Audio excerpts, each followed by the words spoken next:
It's like I can't walk on the ceiling.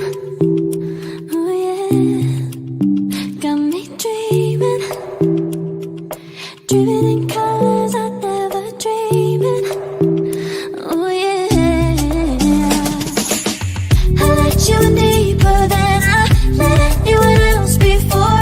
Filling up with my broken pieces, took them all and made them yours.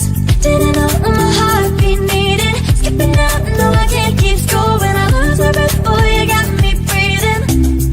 Oh, every little thing you do, every time you hold me, take me higher, higher. Every little thing you do, every time you hold me, take me higher, higher. Oh,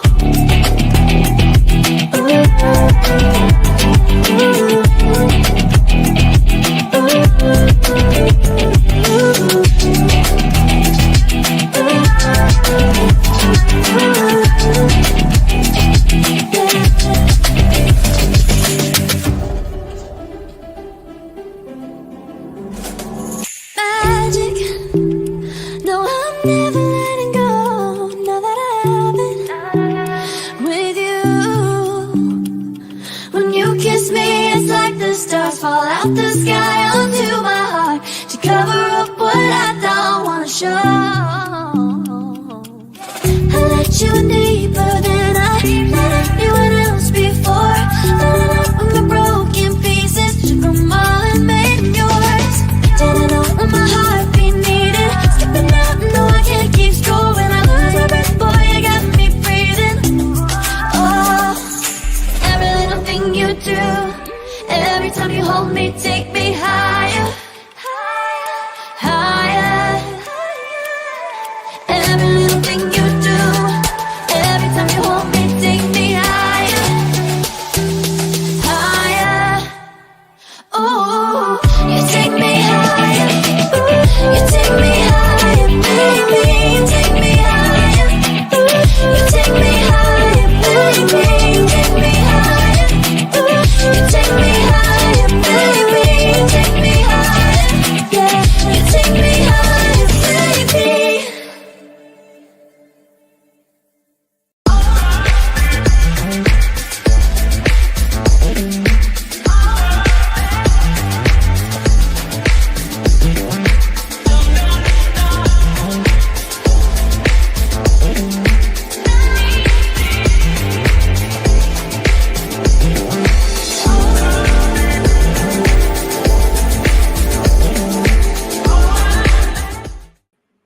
Welcome to Radical Truth, the Power of Aggressive New Show, Let's BS. I am your host, Marlon, along with a returning Anna Hart.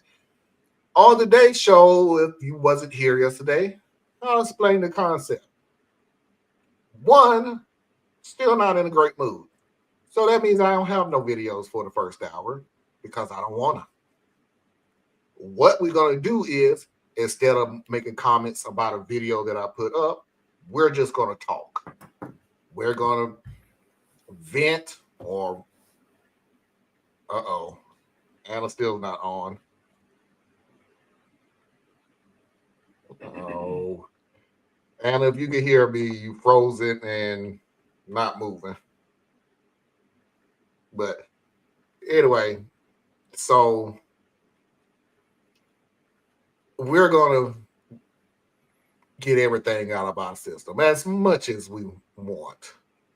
And we're just going to talk about, our feelings, the situation, what we're going to do moving forward, everything else.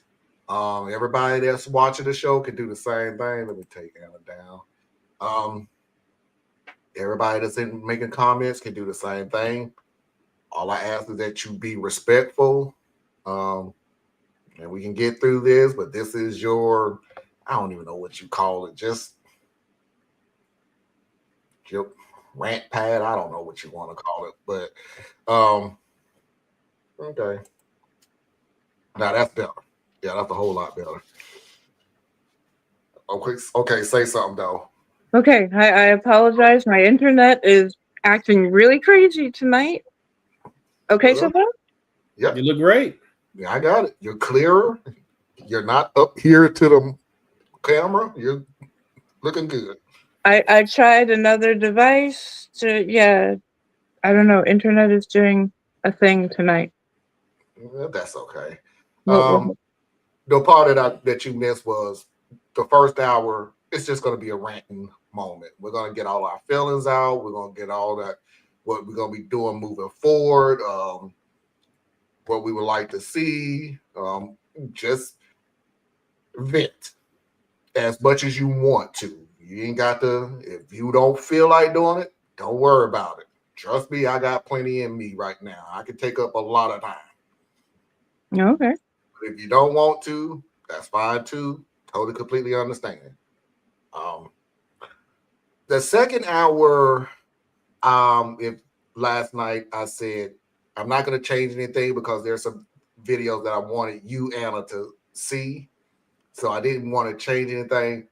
Then I went back and the "Am I the a-hole" thing. I didn't want to do that no more because it made me feel some type of way, and I'm not going to get mad off of what could be fiction if all I know. So I changed that. That's the only one I changed. But the "Am I the a-hole" has changed. The Mafia video of the week I did not change, and I hope you didn't see it because I want to see if Nope. you have been paying attention all these, at least the last year.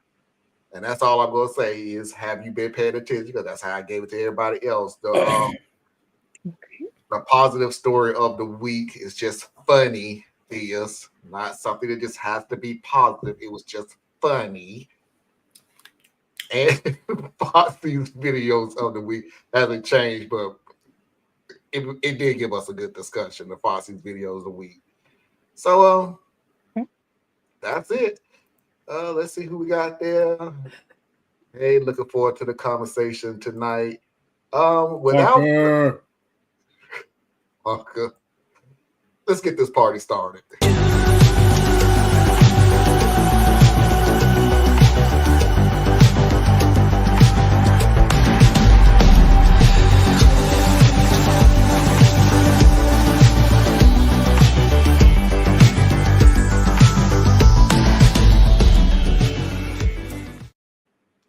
So first, before we even get into what we want to talk about, Anna, you have the floor.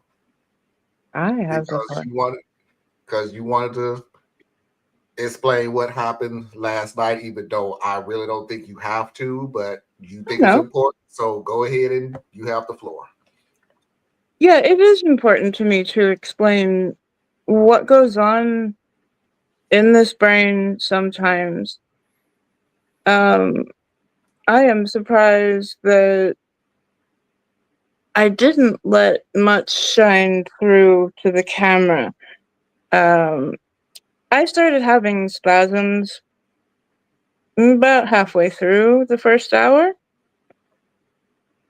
and my brain just got to a point where it was full and information kept coming.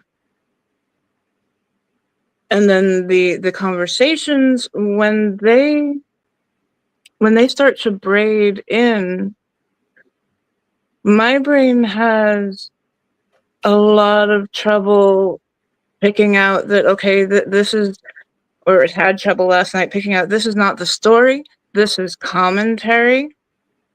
What is really simple observations was turning out to be anything but simple.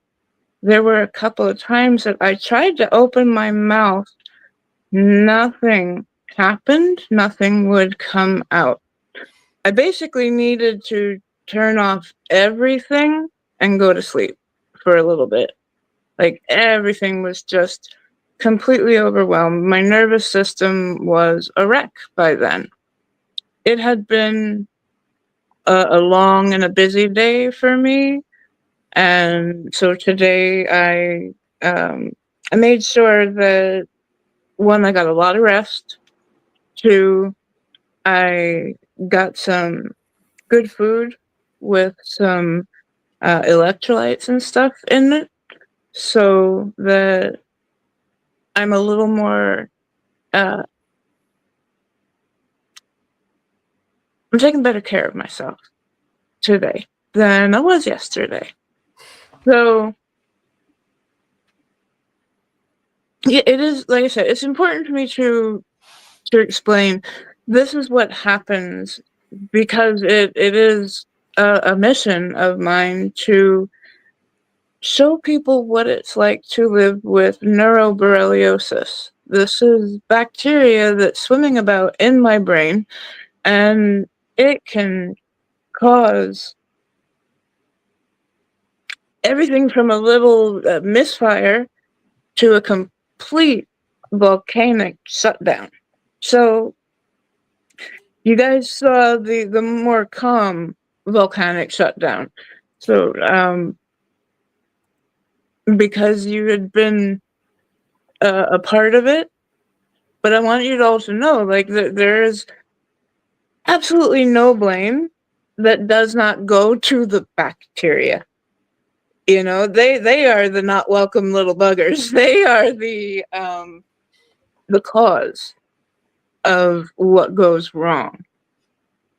So, you know, even though the story that we were looking at, it was emotional, because yeah, I don't know of any female friend of mine who does not have a story of stalking. Okay, I know.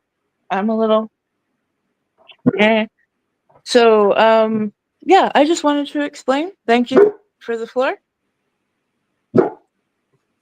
And I hope to do better. I can say I'm sorry that happened, Anna. It's, Be Parker. It sucks. It does suck. And it's scary at the time. Because for somebody who is so used to being able to dig into the brain and reach to 23 different things, having nothing. Ooh. Well, I appreciate you sharing it, because it's important to me, because a lot of times people have trouble um, being aware or maintaining awareness of a disability that doesn't show up the way you think it should. Right. You know, and you being so transparent and sharing, I think that really helps people. You know, so I appreciate that, and I'm glad you're feeling better today. You know, because Thank you. I thought you were just feeling just a little bit under the weather, because you look like you normally do when you're just exhausted and yeah, you know. Mhm. I just thought it was you're tired, and I've been with you at this for 4 years, and I know when you get the look, so to speak, of when you're just tired and you're done, just like, yeah, I'm out of here. Bye. And I was like, it's coming. It's gonna come. Mhm. And there she goes. And like I said, no problem whatsoever.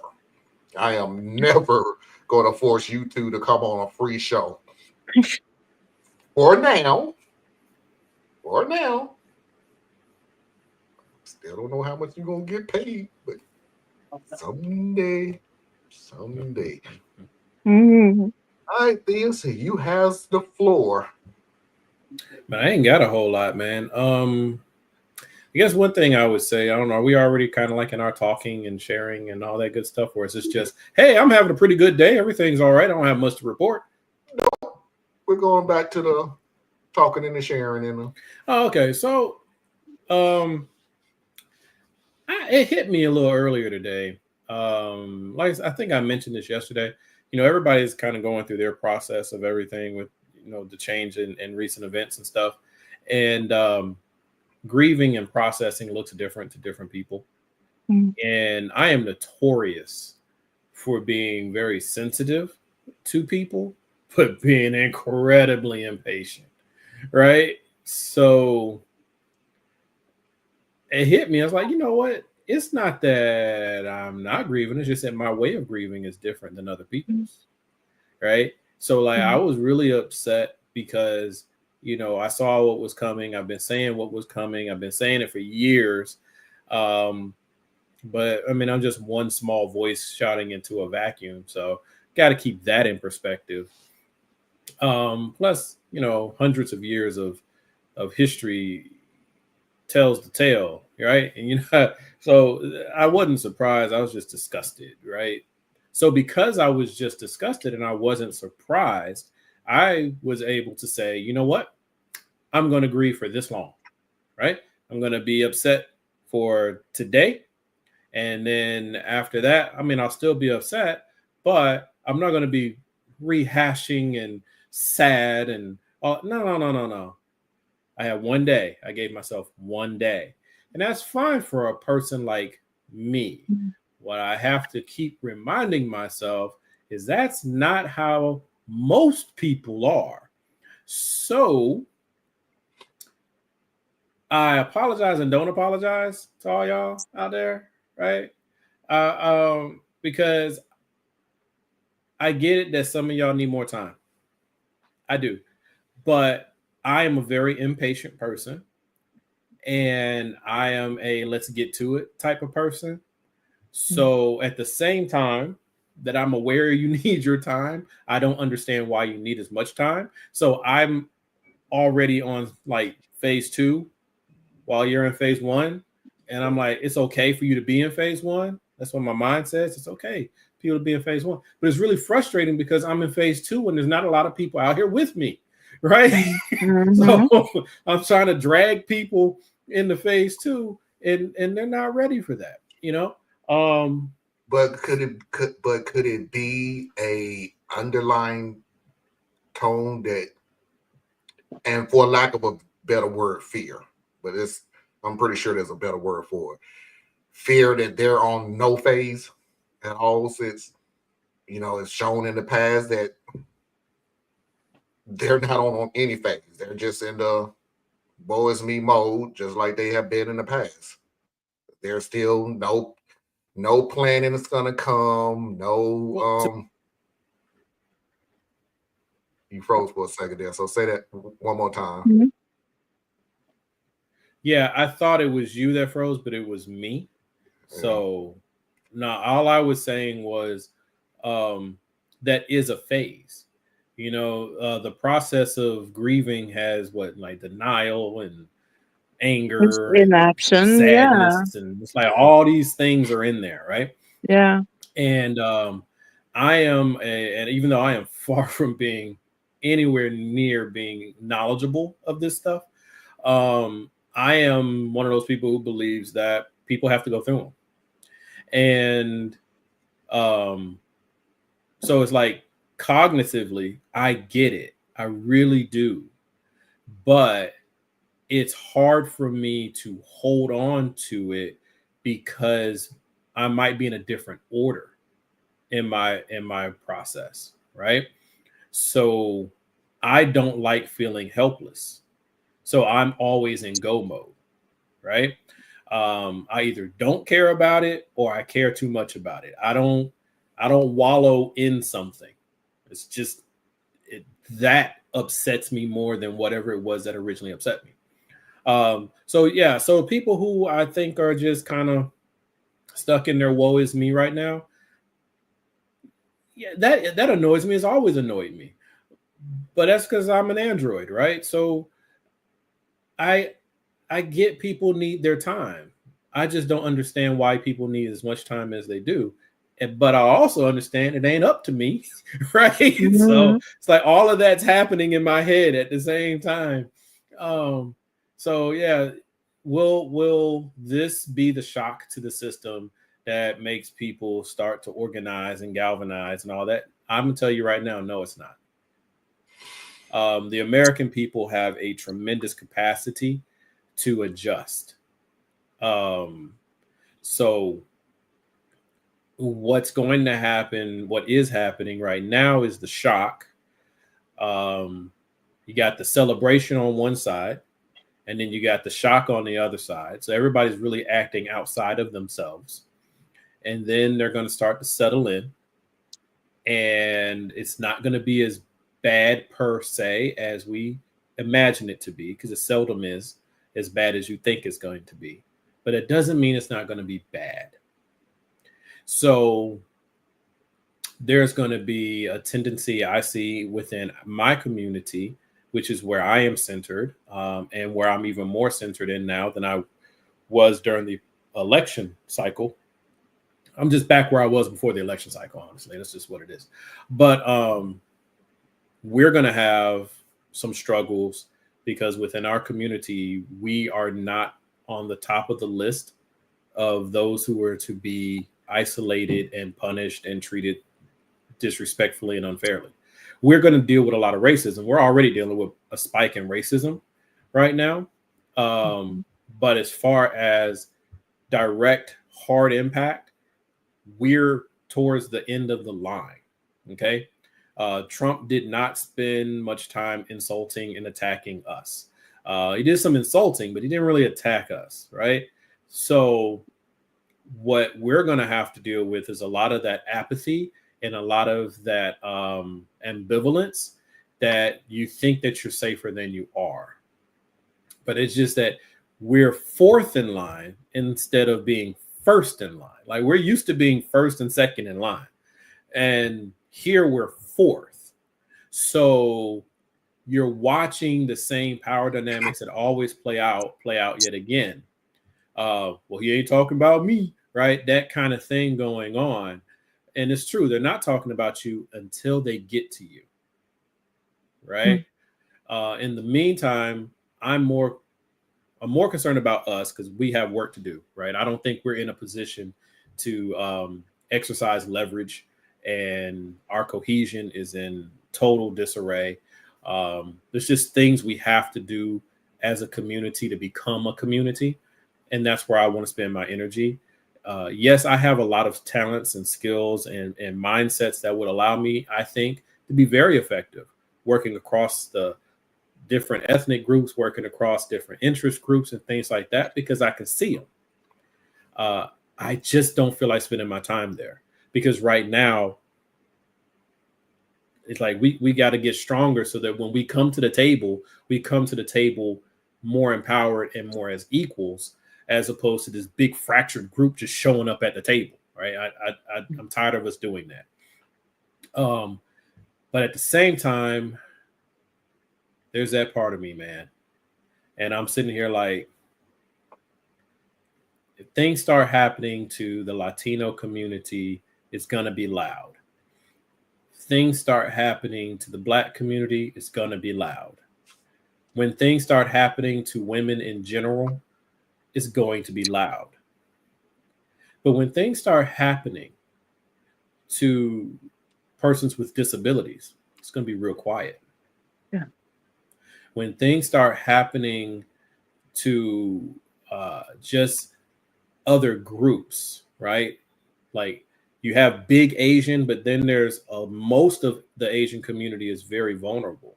It's just there's like three big, Japanese, Chinese, right? Those groups are Korean, right? They're very protected and they're visible, but all the other groups, they're not, right? So that's when one part of me, my brain is like, yo, that's going to be, and like the trans people, that's going to be, I'm not going to call it loud. I'm not going to call it quiet. Yeah. Because unfortunately with the trans community, there's such a small group that they'll just be scapegoated and punished, right? There won't be much advocacy for them because the queer community hasn't been all that great at protecting the trans community. To my understanding, there's actually a bit of a battle between how they fit within the structure, right? And then you got cisgender or whatever you call us.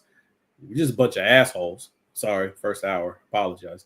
But so we don't really count them the way we should. Humanity has really taken a hit over the last 10 to 20 years.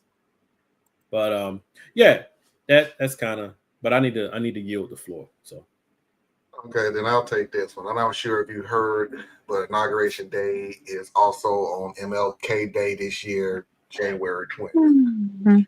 And I can tell you off the bat, Parker,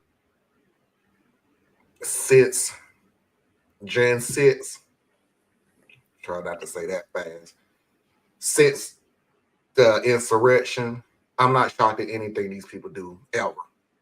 Actually, it's poetic. Yeah. Yeah. I'm not shocked. And if you don't believe that they'll use this as a little banner, as a talking point, I'm ready to see that come too.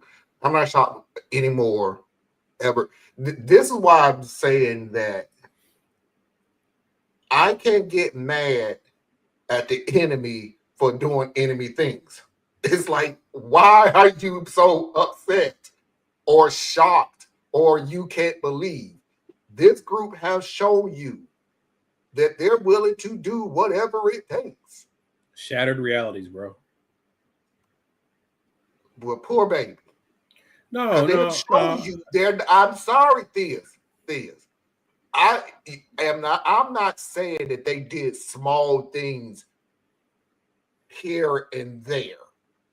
I'm saying these people have done the most horrendous things you can think of, and people are still, every time there's something new, oh my God, I can't believe. Why? Why are you still not believing this? They will do this. So I have an answer for that, though. Do an inauguration for Trump or Martin Luther King's birthday? Yes. Yes, they would. Not a shocker. What's funny, Marlon, is it's almost divine. Like this election series is almost enough to make me be like, well, maybe I'm wrong about this religious thing, right? Because it's like it's divine providence, yo. All right. We got this guy who has said everything and done everything under the sun that would normally just make everybody like, ooh, right? You would be instantly ineligible. No, right? You're a womanizer. You're a sexual abuser. You steal from charities. You cavort with foreign dictators. You plausibly have blood on your hands from multiple people being killed, and yet you are the standard bearer of Christianity right now in America, right? You are the figurehead of white America specifically,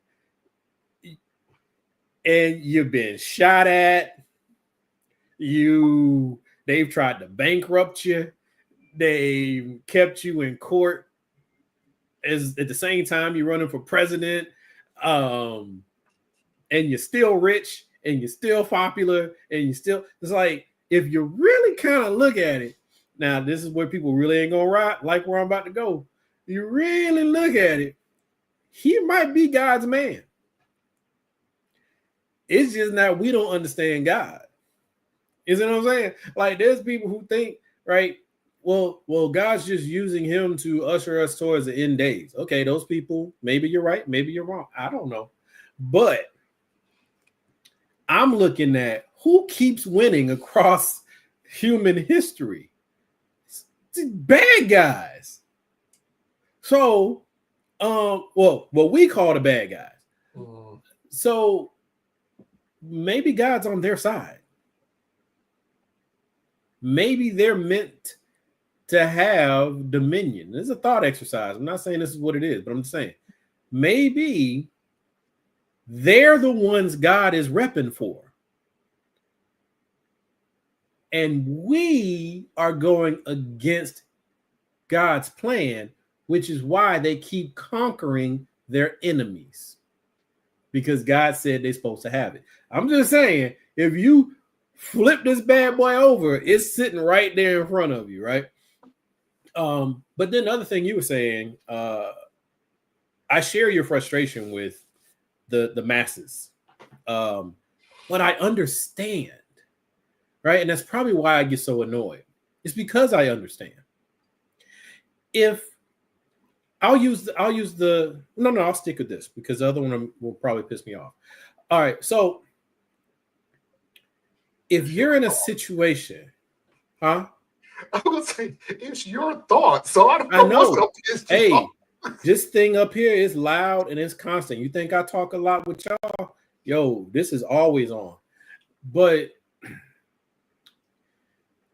if you're in a situation where opportunities are controlled external to yourself and you feel like you are powerless and that you're just basically being buffeted by these other forces that don't care much about you and things like that, it's very easy to lose hope. It's very easy to not see a way. And if it's big enough, which this is one of the reasons some people choose not to vote. If it's big enough, you don't even see how you can get engaged. You don't see how you can have anything. It's too big. It's too big. So what you end up doing is you withdraw in and you start looking for other solutions. You start looking for a hero. You start looking for a community. You start looking for a mission. And so people, I think, are on the MAGA side. Some of them are just racist, but some of them are just full of grievance. And MAGA gave them somewhere to direct the grievance so that, because if you notice, MAGA doesn't give them any solutions. Doesn't give them any solutions. But it does give them an outlet to say that you're not alone. You're not the only one suffering. You're not the only one scared. You're not the only one that had hopes and dreams that just aren't coming true. There's a family here. There's a community here. And so they go into it. And there you go. And then for those on the left, and we look at them and we say, gosh, guys, come on and read a book. You ought to know that how this thing got to where we are right now. But they, how do you count who didn't participate though? That's part of the trick in the game, right? But those people on the other side, the left, so to speak. No. They're sorry, that was me. Yeah, that was me. You froze after the left, so to speak. Yeah, so the left, so to speak, right? So they got some of the same frustrations and concerns. And so when we say, well, how in the world are you surprised by this? They're surprised because they have worked so hard to fashion a reality. And now it's breaking, right? They've been long afraid to look at America for what it is. They've been long afraid to look. I'm sorry, y'all. This ain't all of y'all, as you know, okay? But white America, European Americans, as a collective, right? As a collective, have been horrible towards all members of the out group, okay? And in order to survive in this nation, especially to my Black folks, if you know your history, we had to learn to appear to be okay when we weren't okay. We had to appear to be your friend when we know you hate us. We had to go along to get along. We developed this thing called code switching. We've got all these coping mechanisms. And what happens when you create this fantasy world where you're living literally two lives is we have what they call Stockholm syndrome. We start to love your captor, love your enemy, love your, oppressor. Yep. You end up, because it's a thin line. It's a thin line from between make-believe and reality. So yes, Marlon, I'm with you. Like, yo, why are y'all acting like this is a big surprise?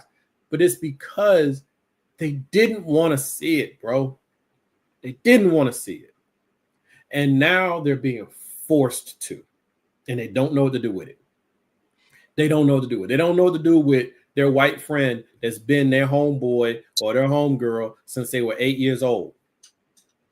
And now, come to find out, they voted for Trump.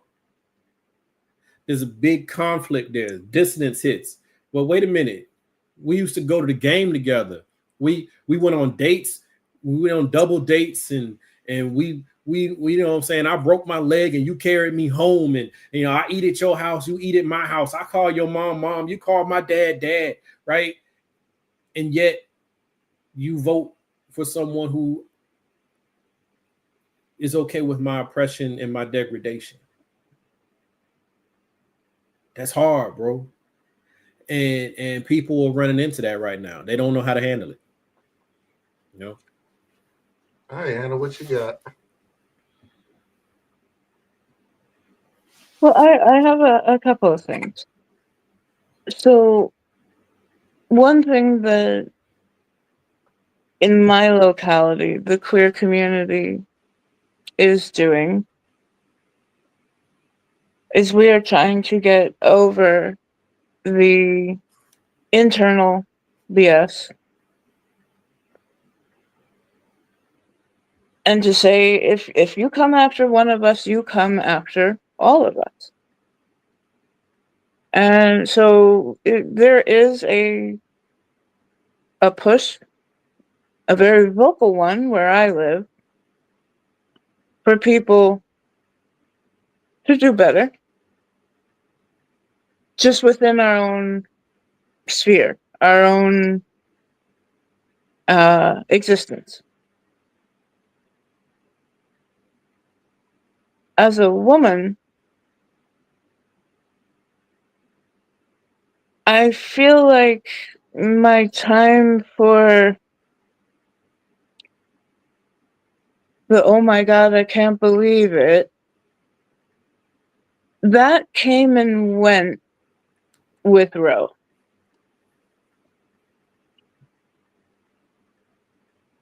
Ever since then, it has been, how do I get in contact with the right people? How do I lend the last bit of time that I have to something that I believe in?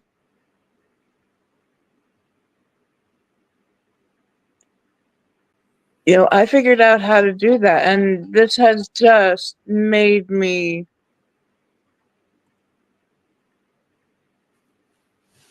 double down with the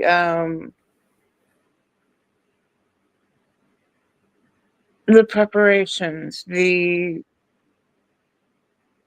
It's going to get worse than it already is. I live in a fairly safe blue state, and that in itself is a radical existence against what is going to come. But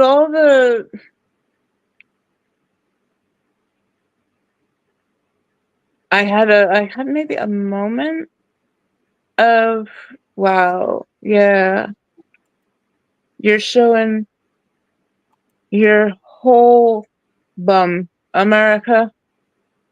You're not just giving a little cheek, you're showing all.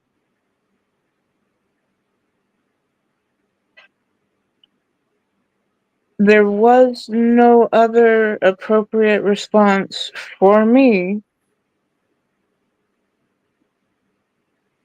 than double down, do what I'm doing. I have work in the queer community, work in the disabled community, work in the female community, work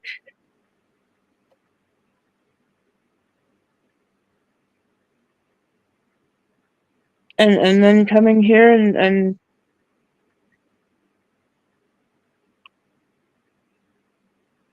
I'm going to try my absolute best to still stay curious, to find out the real story of history,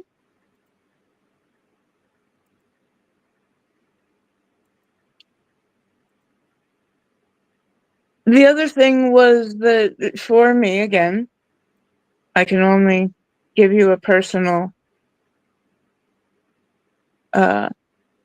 look at this. I said, what was it about his first term that if I could now go into his second term mindfully, what would I like to change?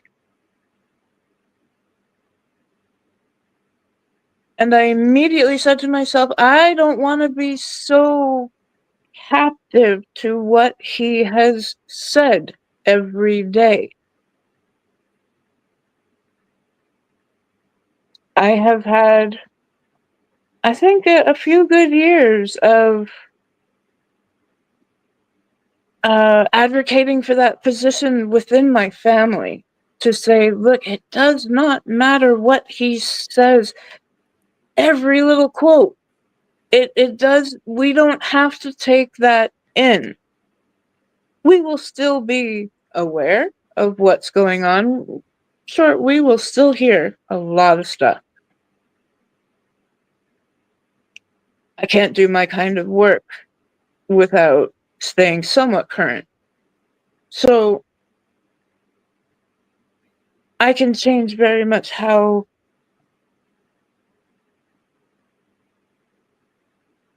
I work my mind, how I respond, how I react, how I hope to react. I know I'm going to have moments where I, mess that one up, hope to do better tomorrow. That will happen. I do try to be very forgiving with myself, it's not always, but I try.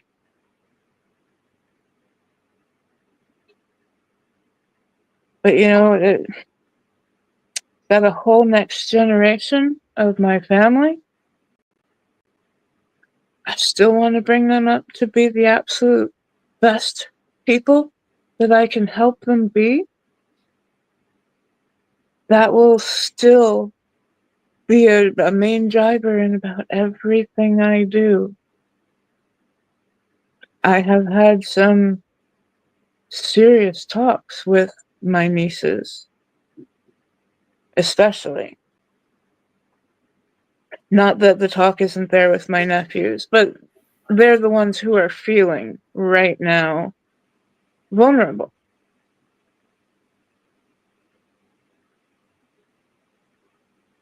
So just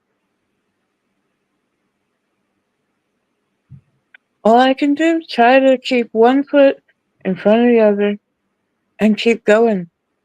Anything else is not an option.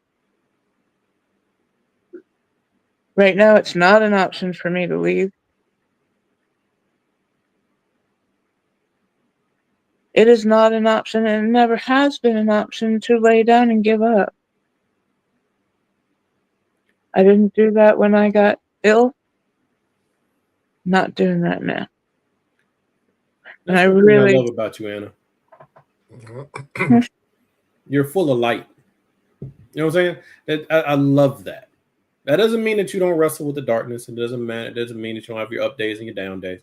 Mhm. You literally walk in the light, and I love that. And I mean that sincerely. You help me always have some tangible example that there's good things out there, right? Right. Yeah, so I appreciate that about you. Just know that, because a lot of my dialogue ain't gonna be inclusive. You know what I'm saying? Because Right. I have a different mission. Doesn't have to be. Yeah. At the end of the day, I want that inclusive world. I want that overlap. Mhm. I want all of those things. I'm just saying right now, like I was having a good interaction with one of my white friends, guy, and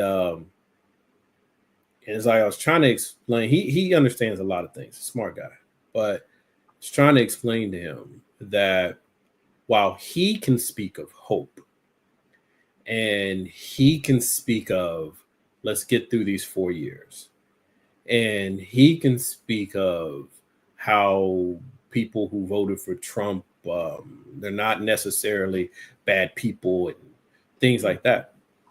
I was trying to explain to him all of that can be true and be 100% irrelevant to me. Yeah. Because in the world that I inhabit, I don't live in the same world, right? I just don't. And my community has never been afforded the opportunity to live in the same world. We have parts of our worlds that overlap, but we do not live the same existence, right? So I'm responsible for people. I'm the one who has to explain to these girls that not only is it going to be harder for you as a woman, it's going to be harder for you being Black. So you got a double whammy. And I got to help try to protect you and help you keep hope and faith and planning and all of that. And I've taken it upon myself that I believe that I have to help our young men, because just making it out of your 20s as a Black male without a prison engagement, without being seriously injured or killed, that's an accomplishment. That should never be a damn accomplishment, but it is. Yeah. So I have to go into the dark, right? Because I can't hang out here anymore. So yeah, so I just want to let you know, I appreciate that about you. And I appreciate that about Marlon too. Marlon is much more balanced than I am. And I really appreciate that about him as well. But yeah, it's just funny to me, and this isn't about what you said, but it's about what I keep hearing about, hopefully it's just be 4 years or we'll get through this moment. And I'm like, do people truly understand that it's only been one lifetime, just one. My grandparents, some of us still have grandparents, blessed that you do. All of mine have gone on now. But that's how long ago this was. 59 years ago, we got our right to vote in this country. 59 years. That's not a long time. It has been the distance between MAGA's grandparents and MAGA's grandchildren to take. Goodness gracious, come on. Yeah. But I'm sorry. But it's been the distance in time between grandparent and grandchild for American history to already begin to repeat itself, which lets you know that this has been an intermission and has not been a change in America. Out of America's entire lifetime, it's had 60 years of quasi-democracy. That's it. Yeah. And the grandparents of the people who are my age were pouring bleach in swimming pools. We're bombing Black churches. We're hanging Black men in the city square. We're calling grown men boy and shine. We're raping our daughters because they felt they had the right. We're imposing rules by de jure or de facto that kept us from owning homes, owning property, building businesses. That's only 60 years ago. 70 if you're generous. And we're right back here. And yet people want to tell me to have hope. They want to tell me that I can't focus on the negatives. And this isn't just coming from like white people. Black people tell me this. Well, you're always focusing on the negative. You're delusional. You focus on the real is what I would reply.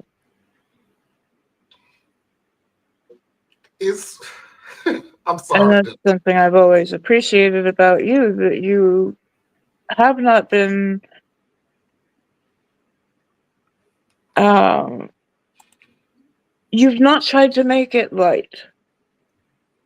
Whether for my sake, for the audience's sake, you've told it how it is. That is brave. And I can see where you're brave because you have to be. And I don't get through this 4 years, and that's the start. The one last thing that I would say is this has been, what do they call it? The nail in the coffin. Clinked in of any kind of American dream that has been tried to be sold to me.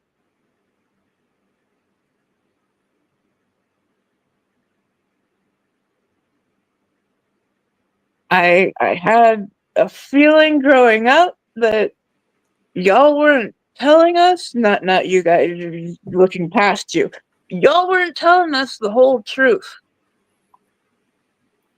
A lot of us knew that. And then we go to books and we find, life has been... Sorry, Marlon. We're still in the first hour. Life here has been fucked for several peoples.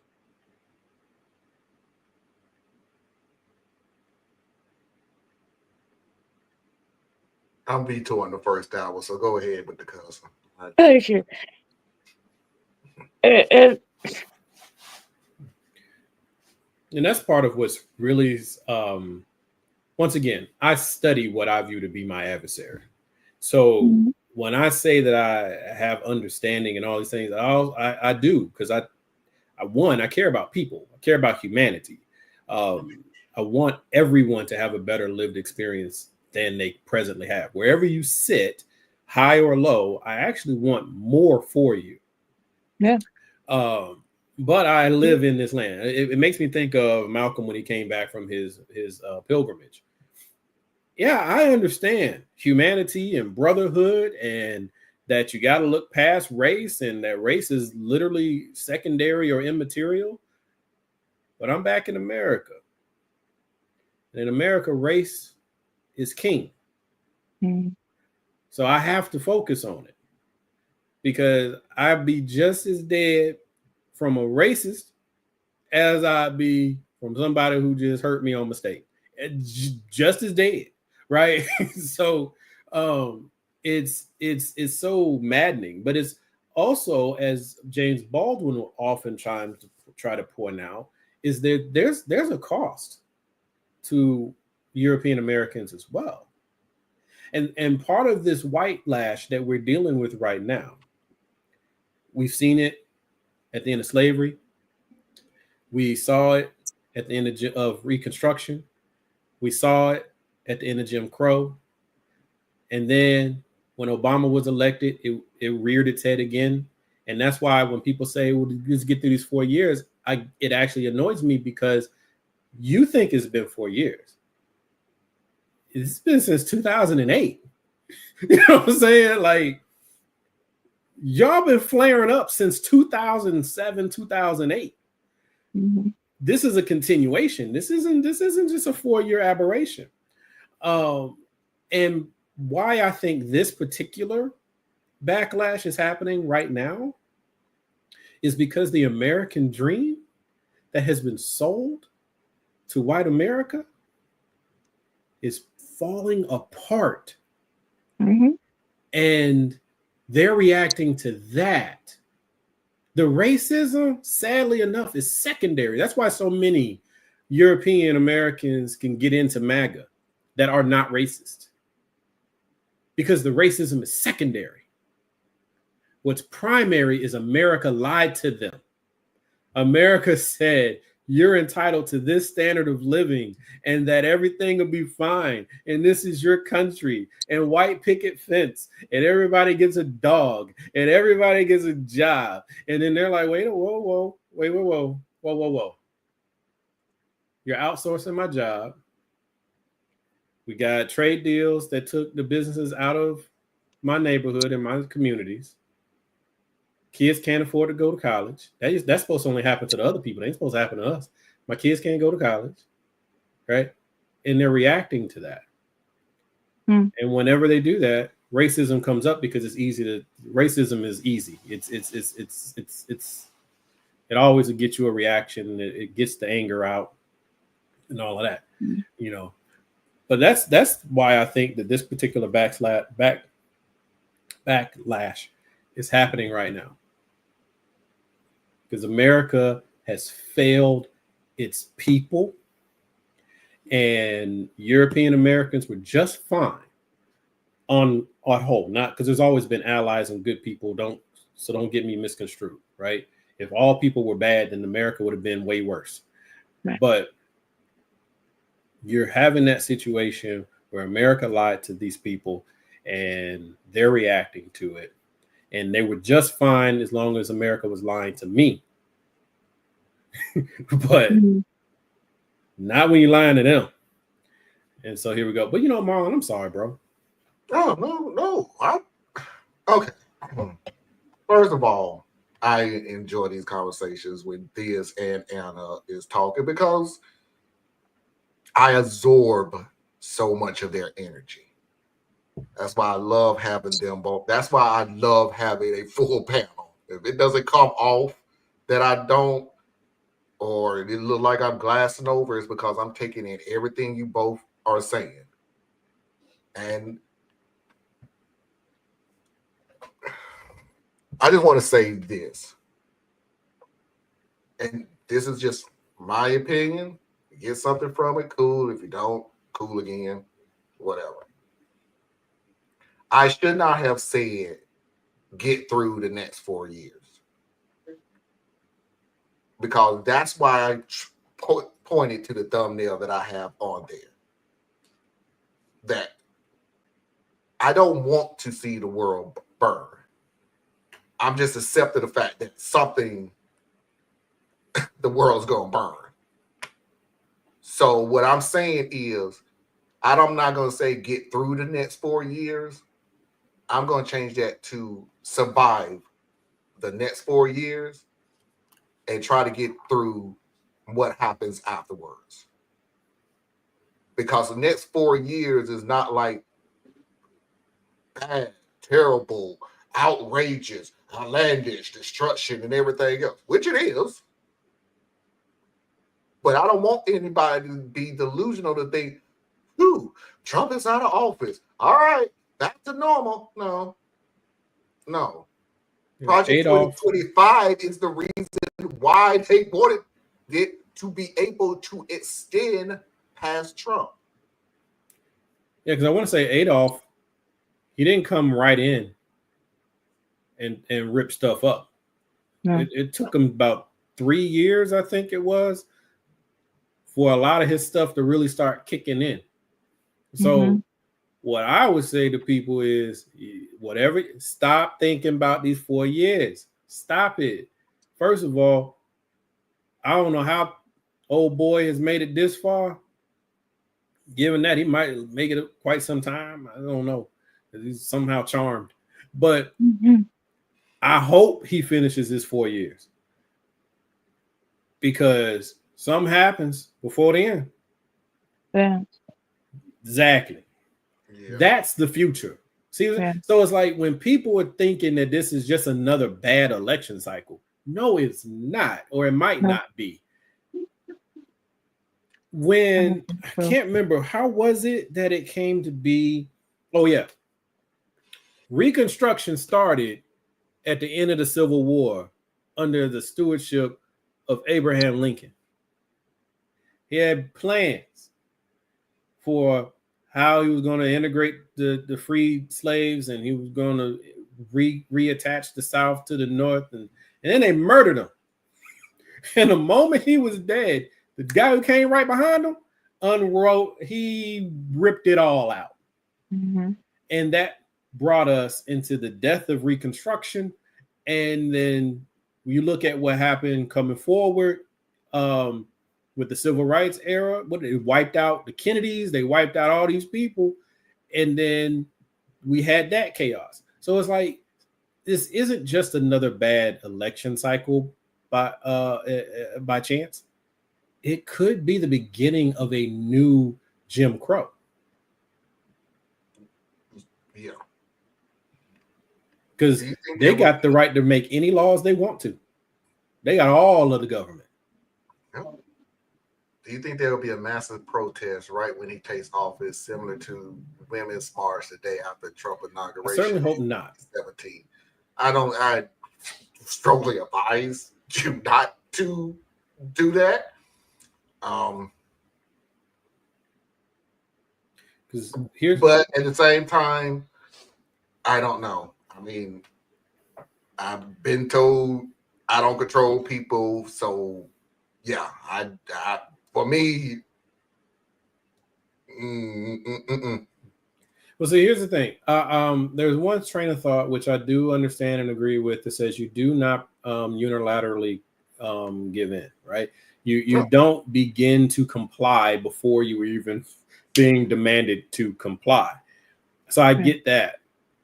The reason why I say I hope there's not massive protests and riots and all that stuff when he's inaugurated is because he's already been president before. So he understands the keys of power that he has. Yeah. And they've been planning for this for quite some time. So I would prefer that if you're going to have these massive protests and things like that, you need to be more like an insurgency where you don't do it the day that they expect it.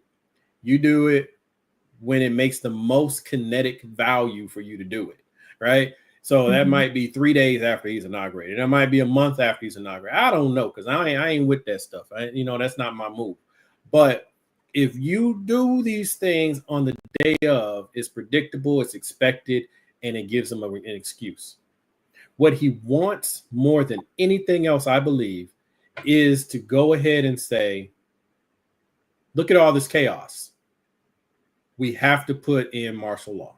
There we go. And that's why I said I advise against it, especially on inauguration day. Don't block me, which, Tracy, if I haven't blocked you by now, I'm not. Don't block me, but what's next? How do people fight back? No offense, but that is what I am not hearing.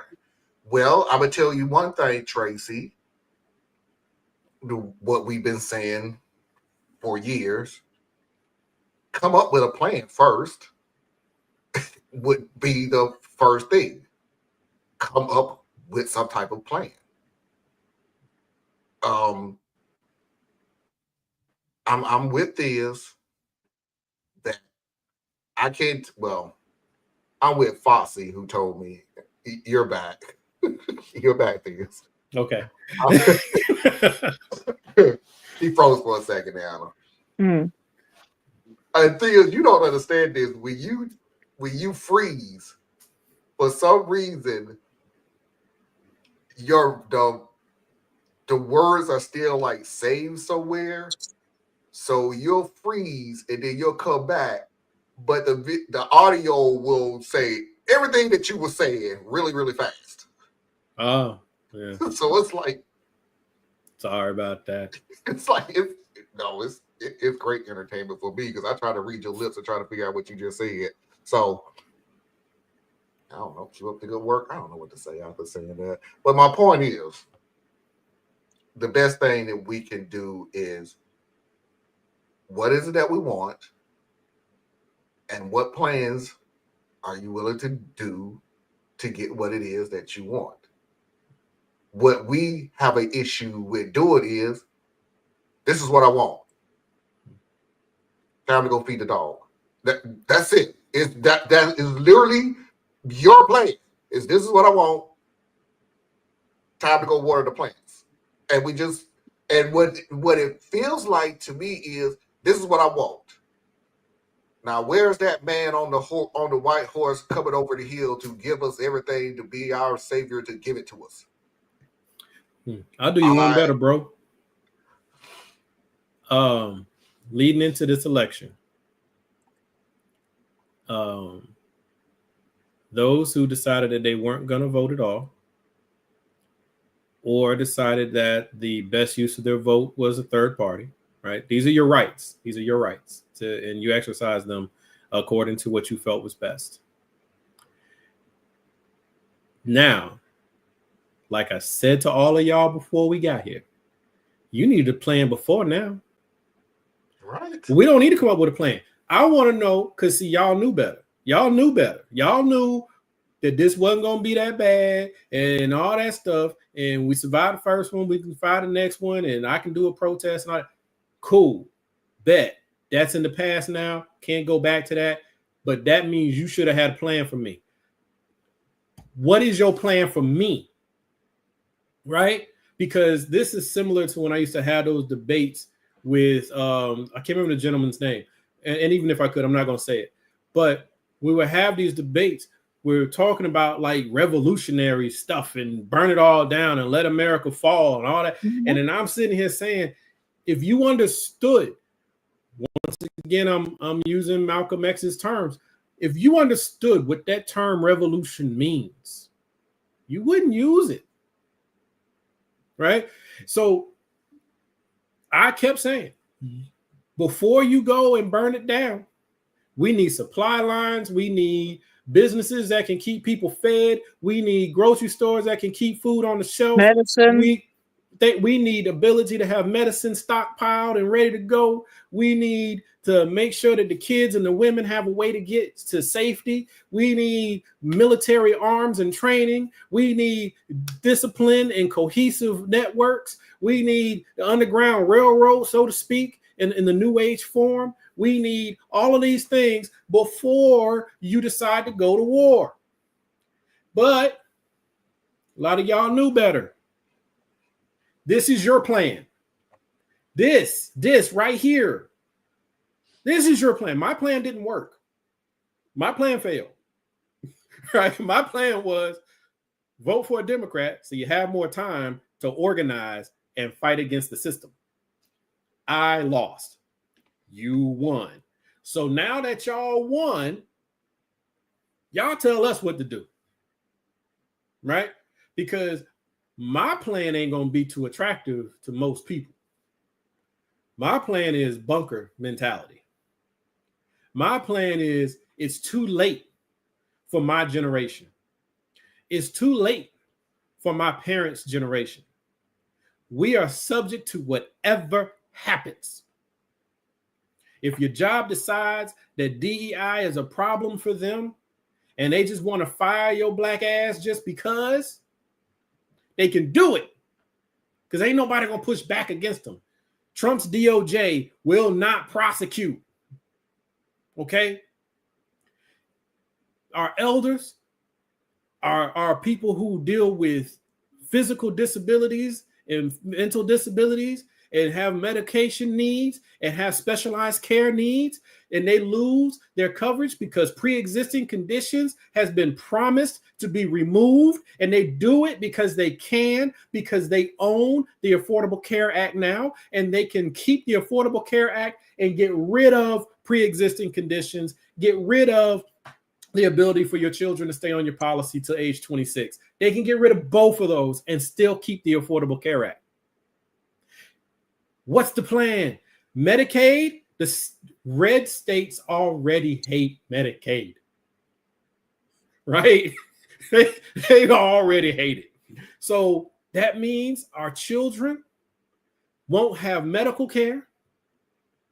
That means a lot of our parents who are struggling, just trying to keep some food on the table, won't have medical care. That means your SNAP benefits will be cut yet again. You just got an expansion on your SNAP benefits because of the Biden administration. You just got a reduction in the cost of your prescription drugs because of the Biden administration. But that wasn't good enough for some of us. So that's gone. As soon as this Congress gets in session, most of those things will be done within 60 to 90 days. Done. Just go ahead and chalk them up. They're gone. So, also, I'm sorry to jump in here. For the people who's also voting for their issue with the war, you ain't got to worry about that no more. Trust me. You do not even have to worry about the Ukraine-Russia war. We know who's going to win and how it's going to end. We just going to wonder how many people die. And you're going to come on here with your woe is me mentality. But hey, you got a part of what you wanted. You wanted the war to end. You didn't think this through. The people who have an issue with Israel Gaza, don't worry about it. That's going to end really, really soon. War be over. You don't ever got to worry about that. You was worried about all the thousands and thousands of Palestinians who was dying. Don't even worry about it. They're still going to die. They're just going to die a lot more slower. Oh, they'll die faster. And you won't have any news coverage. No, what Israel take over? Because remember, this is all about land. So the quick killing is done. Because all they're really going to do is just cut off food, medication, water, power. So you ain't got to worry about the quick kill. You don't even worry about that. It's just going to be a lot slower to the point where it's so slow where they're not going to report about it because it's not news anymore because they already got Trump ended the war in Gaza. But I can hear it already. Marlon, all those things were going to happen anyway. The war is still going on anyway. I agree with you. It was two bad situations. The difference is who are you able to achieve more pressure campaigns or have some level of impact or feedback with, right? The Harris campaign, the Harris administration and the Biden administration, they at least hear you. They end up being pressured to make statements that they might not want to make, and then they're having to make decisions that they might not want to make because they know that they need their constituency. So they listen a little bit. Trump ain't got to listen to nobody. Absolutely. He ain't got to listen to nobody. He ain't got to listen to his people. He ain't got to listen to our people. He ain't got to listen. Right? So this is where, I don't mean this to come across as like, and I told you so, but it is truly, I told you so. You have to have a plan. Yeah. So now we've done it. Okay.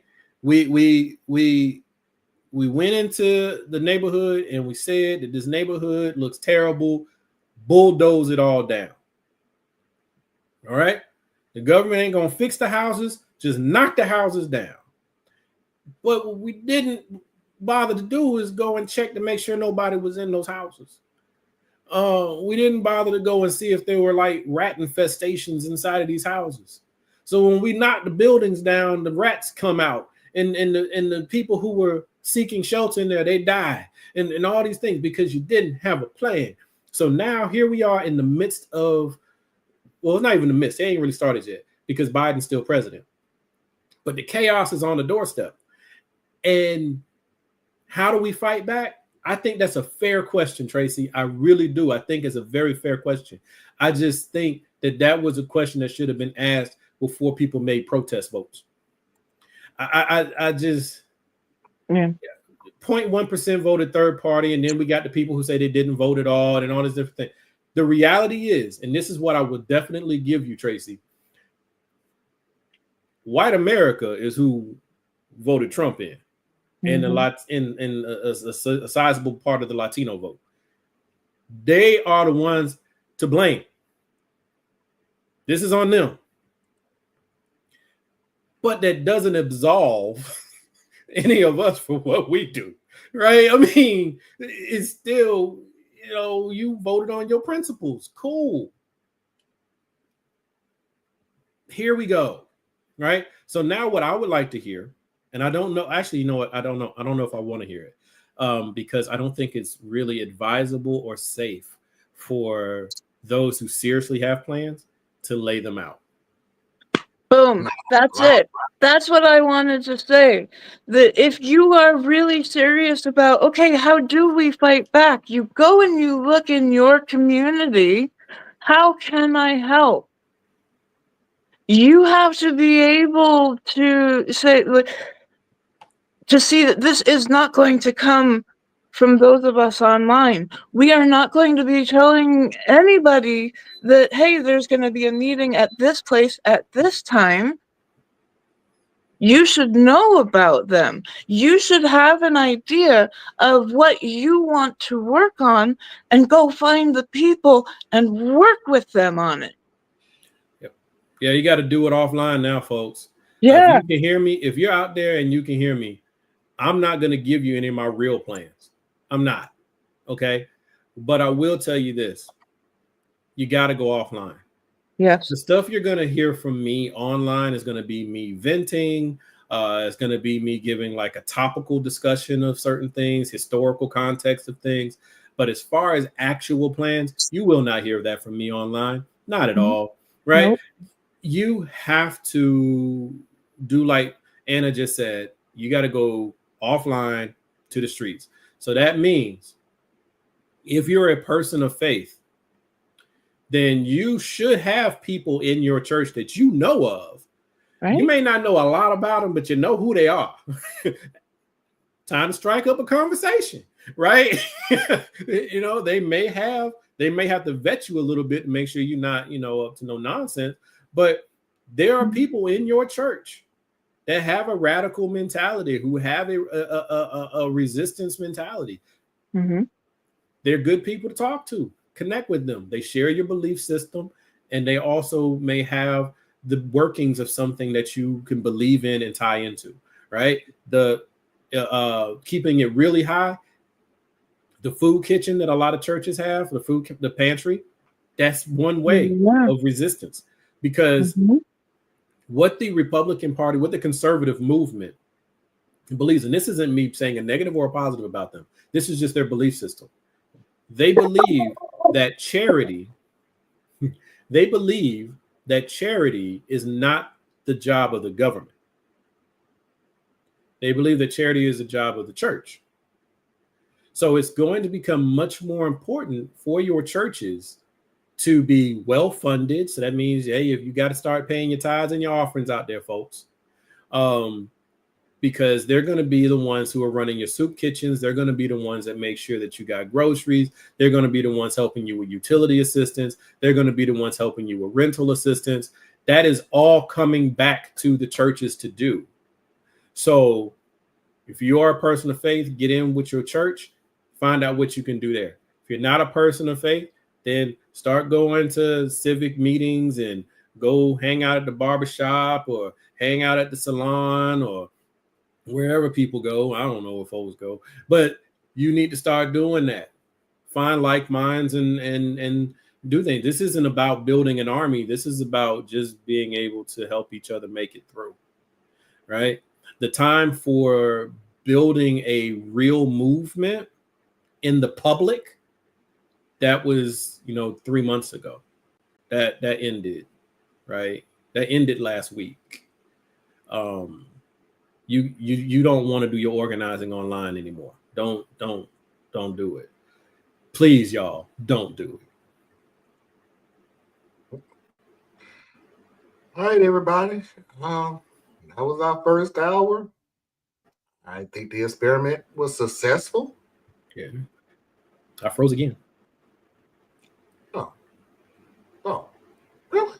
It didn't look like you frozen this time.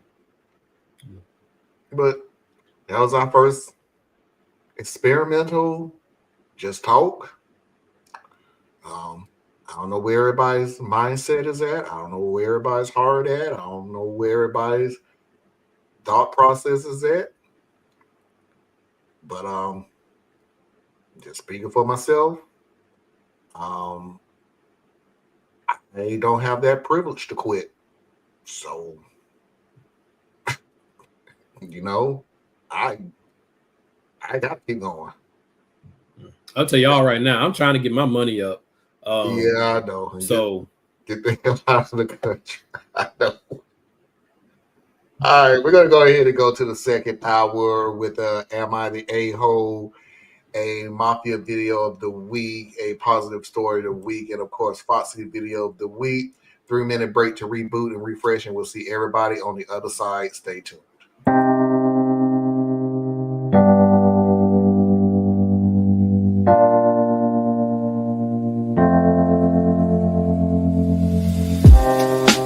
Living for weekends, wishing I could take a break from this world. Running on a hamster wheel, but searching for something I can't feel. I just wanna be a lost girl and fly. Take a breath, feel my wings spread, levitate above the ground and make eye contact with clouds. Now I'm rising, I'm soaring above it all. I just wanna be free. Finally, I wanna be free. I wanna be free. Finally, I wanna be free.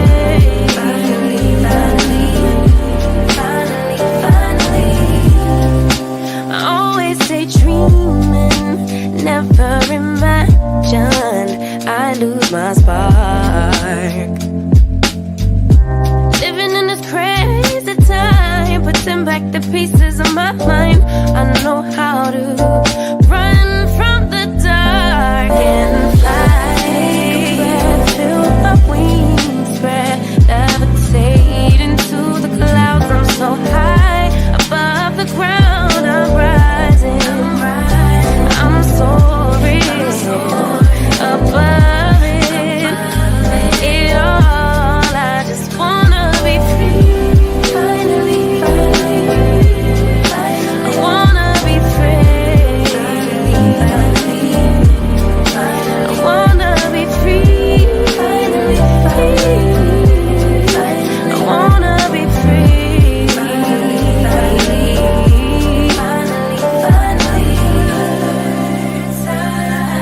Higher to a bird. You, I'm rising, I'm soaring above it all. I just wanna be free. I wanna be free. I wanna be free. I wanna be free. Finally.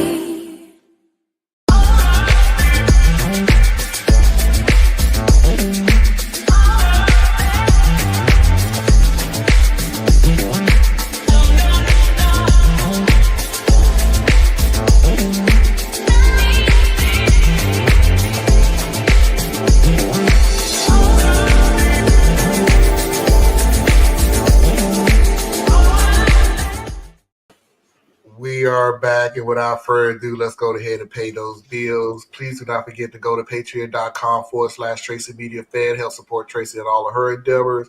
Please do not forget to go to Anna Hart's website, BorelliEtc.com. Learn something that you didn't think you need to know, but you should. Please do not forget to go to Thea's website, OurUnitedCore.com. Communities build movements. And if you need to reach me, you can do so at radtp@outlook.com. That's RADTP@outlook.com. And we will be back next week, Saturday Night Vibe, 9 p.m. Eastern Standard Time. And something that I did not do last night, we are into the Mama Heart Hour. You did do it, you just didn't say it.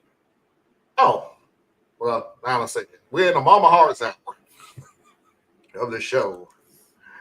Let me see. Hey, you know what? Hey, we didn't give Parker and Tracy a chance to respond, I feel. Because they were both asking essentially kind of a similar question. Tracy was more direct with what she was asking, but I don't know what you guys think about that. I didn't get any more comments after what we said. Okay. of anything. So, but again, this is Radical Truth to Power. This is not Saturday Night Vibe. So we can get right back into the political talk even during the second hour. It would not bother me at all. Not at all.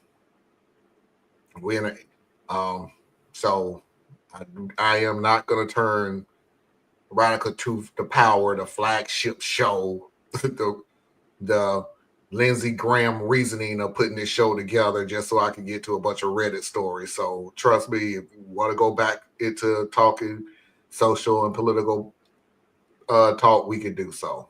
That's one thing that's really unfortunate. Lindsey Graham is vindicated. Not to me.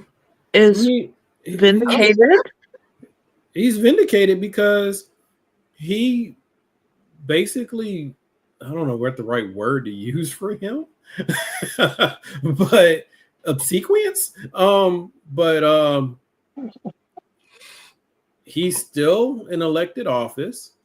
His guy won.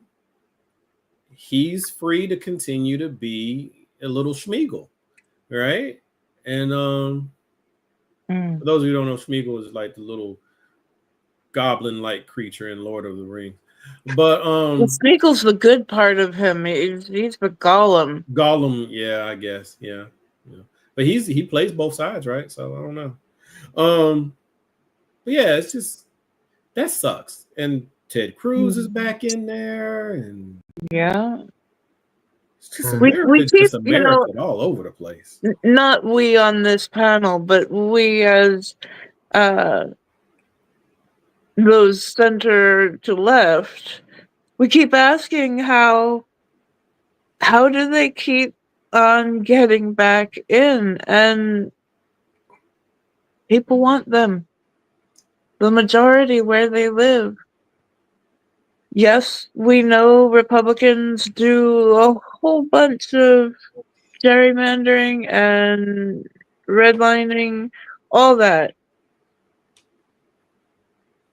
But this was very clear. America actively chose. Yep. And this is one of those things where I'd say cool off a little bit, probably to the end of next year for me. Don't send me any more. Did you hear what Trump said? Did you hear what Cruz said? Did you hear what Lindsey Graham said? Did you hear what Tim Scott said? I don't care. America has proven that what they say is irrelevant. They literally have proven to you that they're not going to talk their way out of office. Like, seriously. It's the silliest, corrupt thing these people have said did not stop them from getting another term. Which is one reason I'm wrestling against this, because I want to believe this, but I can't really believe it about myself. So I don't know. But I'm like, look, guys, let them have it. Don't push back too hard on anything. They got the presidency, they got the House, they got the Senate, they got the Supreme Court. They're about to switch the Supreme Court up for the next 50 years. So if you think that the filibuster, they're going to go ahead and get rid of the filibuster, that's done. They're going to go ahead and probably expand the Supreme Court. All right, because what Biden won't do, they will. So it's gonna get really funky, right?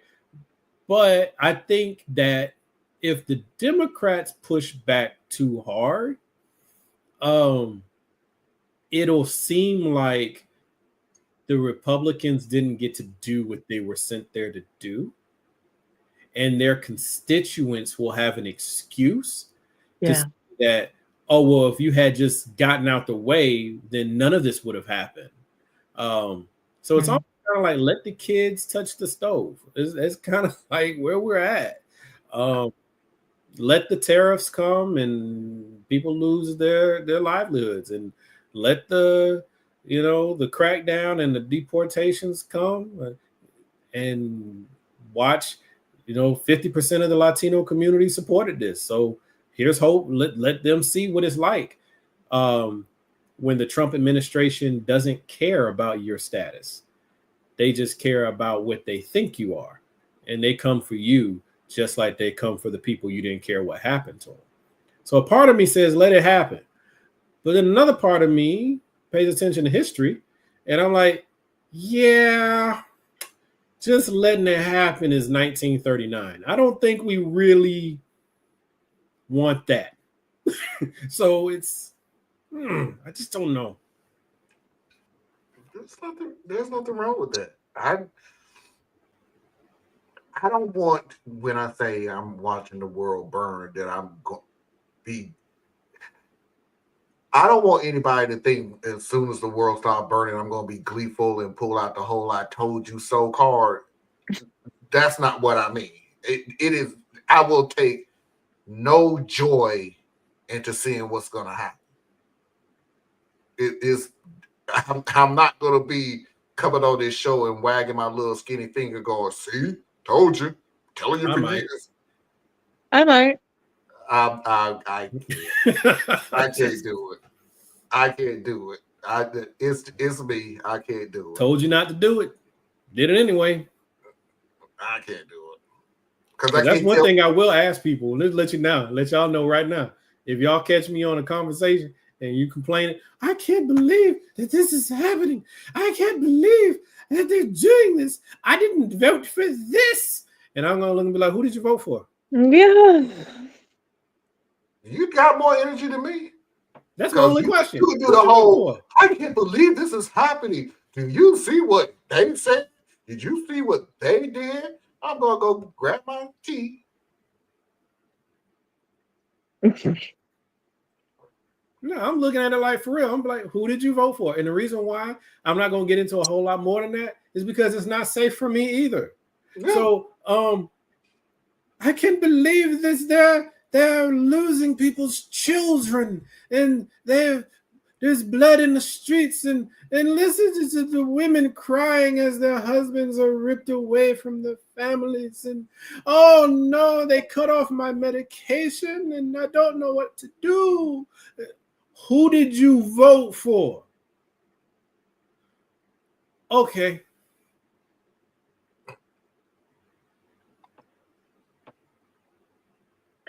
Inside, I'm crying though.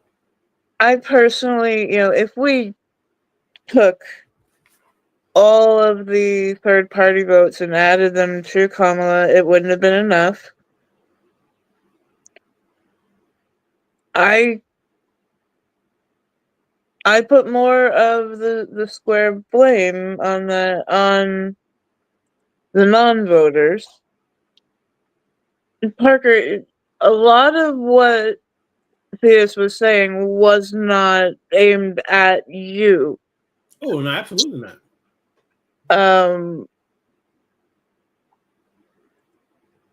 I actually know quite a few people who normally they would have done a protest vote. They would have done Green Party, but this time saw the gravity of trying not to have a fascist come in office again. And quite a few voted that way. But I can't, at least they voted. That might not be your thing, Theus. I can't. I hear you. No, actually, I do. Right? Like, they did something. Yeah. And it's only because the results are in that we can look back at them and say, well, you made the wrong choice. Right? So like that recrimination happens. But at the same time, you are accountable to what you do. Right? Whether you win or you lose, you did what you did. So even though, as I said before, white people and Latinos carried the day, and the young people who switched and went with Trump, they carried the day. in making Trump president, what did you do? Right? Like, so you still voted the way that you voted.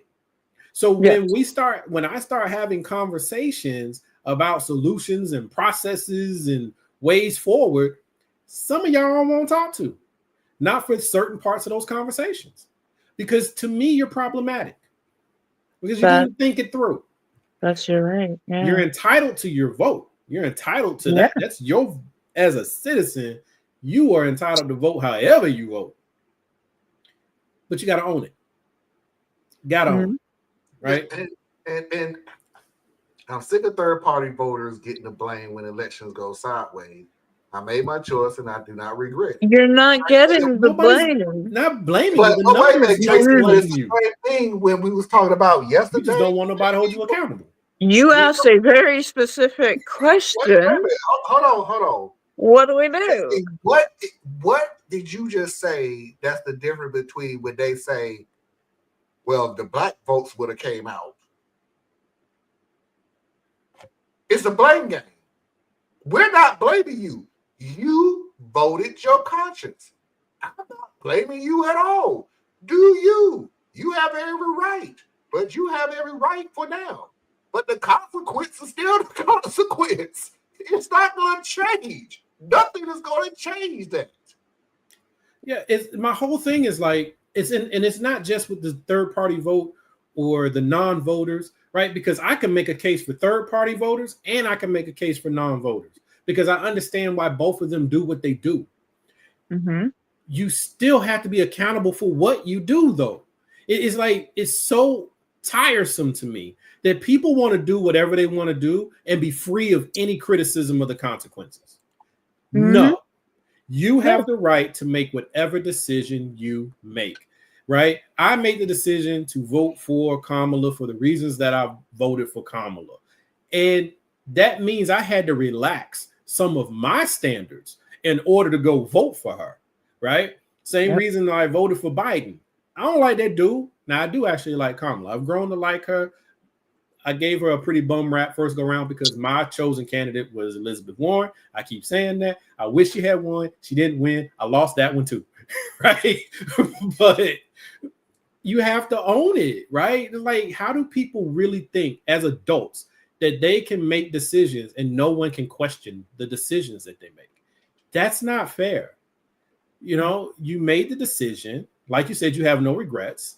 I'm not asking you to have any regrets. I'm just saying own it. So that when I have a conversation, let's say we were in closer connection, like we were like physically in the same area, and we were having discussions on how to plan for the next election or whatever. There may be conversations I just don't want to have with you because the way that you approach politics is in conflict with how I approach politics. But if we're talking about universal health care, that I might come to you because I consider you to be a subject matter expert in that area, right? So there's certain conversations you end up getting opted out of because it'd be too much tension. We would spend so much time trying to convince each other why one of us were right or justified or wrong and not get to working on the thing, you know? We are all in charge of ourselves. And nobody's going to be telling us, this is the way to go. Here, go take those stairs to the left. There is no guide. Got to feel it out yourself. You made the best decision that you can make. Well, maybe not, but I'm going to say you made the best decision that you could make given how you felt, what you believed, and the information that was available to you. And that's cool.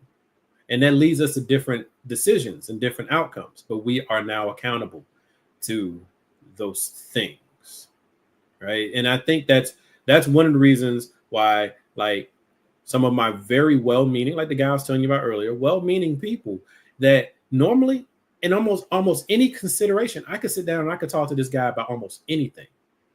Mm-hmm. But right now, I can't. I won't. Because the things that I need to focus on, he becomes a distraction. right? Mhm. It's Mhm. not about him personally. It's about the decisions and stances and places that you find yourself are in opposition to some of the goals that I've set that I have to work on. So that's kind of where that part comes in. So yeah, I'm gonna criticize third parties because it's the same criticism I had before the election. It's the exact same criticism, right? So now what I would like to see, well, I don't care if you do it or not, but I would imagine it'd be nice to see is some of that work that some of you guys were talking about. Mhm. Getting a stronger party, getting a stronger candidate. Start now, raising the money and building the networks, start now, right now. Wherever ranked choice voting was up for an option this time, it failed. It failed in Colorado. We have work to do. Yes. And the Muslim community told the DNC genocide was their red line, almost 500,000 over several states. And that's why and they're going to be held to their consequences. And that's what I said at the beginning. You ain't got to worry about it no more. You ain't got to worry about what's going to happen because it's going to happen. You got what you wanted. That was your red line. You stood on it. Mm-hmm. Whether you voted or you voted for Trump, you now get what's coming. And they're going to be standing right there saying, just like everybody else for their own particular issues, I didn't vote for this. You kind of did. You did. You kind of did. Yeah. You didn't vote for all of this. Where we disagree. But you kind of did. Anyway, am I the a-hole?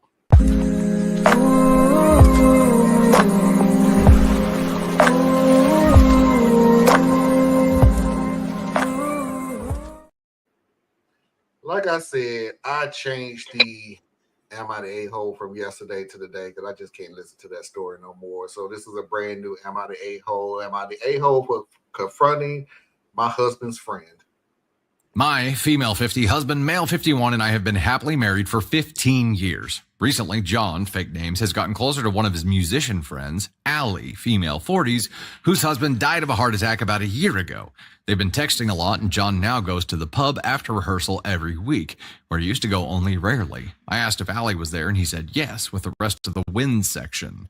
2 days ago, my worries became too much, and I impulsively showed up to Allie's house and told her what I suspected of them.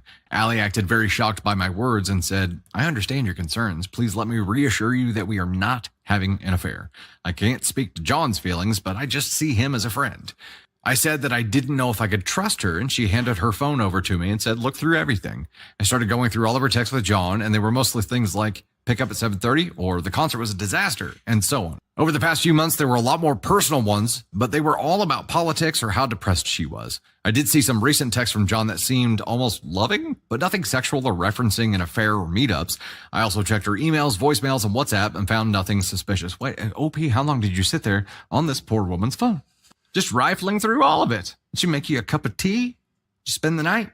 By now, almost an hour had passed with me sitting on Allie's couch going through her phone. I guess I should have just kept reading. She was just watching TV like she didn't care. Finally, I said I couldn't find anything, but that didn't mean there wasn't something going on between them. She rolled her eyes in a very immature way and said, what do you want from me? I said I didn't want them to text or socialize anymore. She said I needed to talk to John about that, but what she wasn't going to do is drop out of their music groups. I stormed out of the house. I really meant to talk with John about everything, but then I started feeling like maybe I was just being paranoid. I wanted to pretend like nothing happened, but last night when John got home from orchestra rehearsal, he was absolutely irate.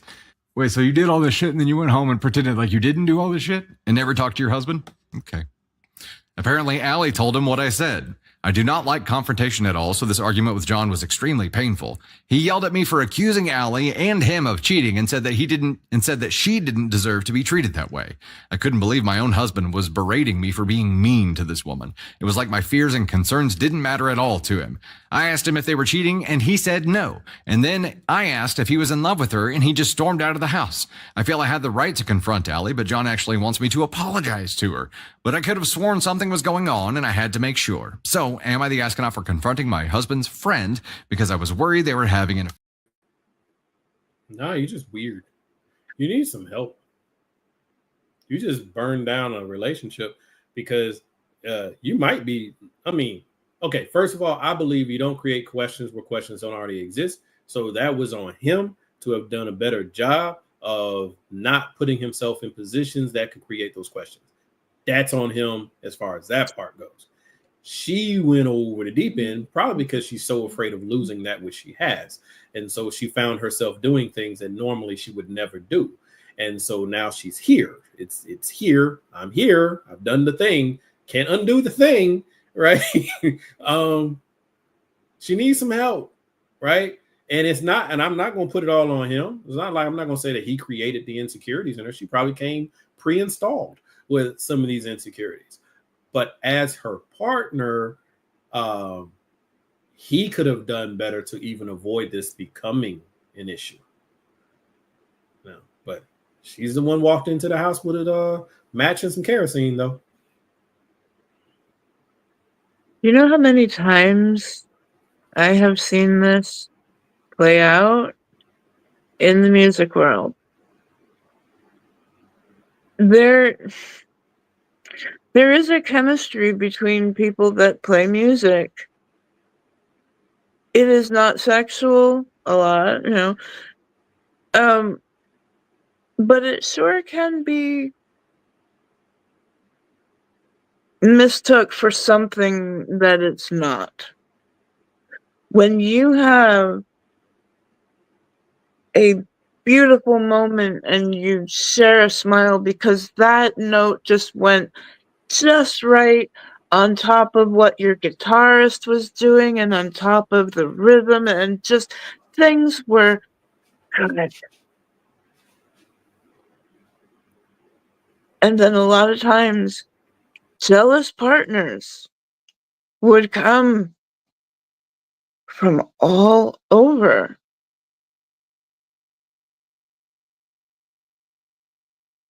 I saw musicians who they would go to lengths to actually try to have some sort of relationship with the partner.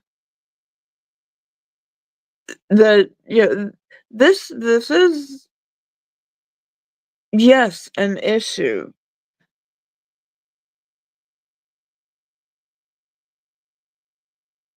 I do not believe it is simply I think people tell themselves, oh my God, you're having sex.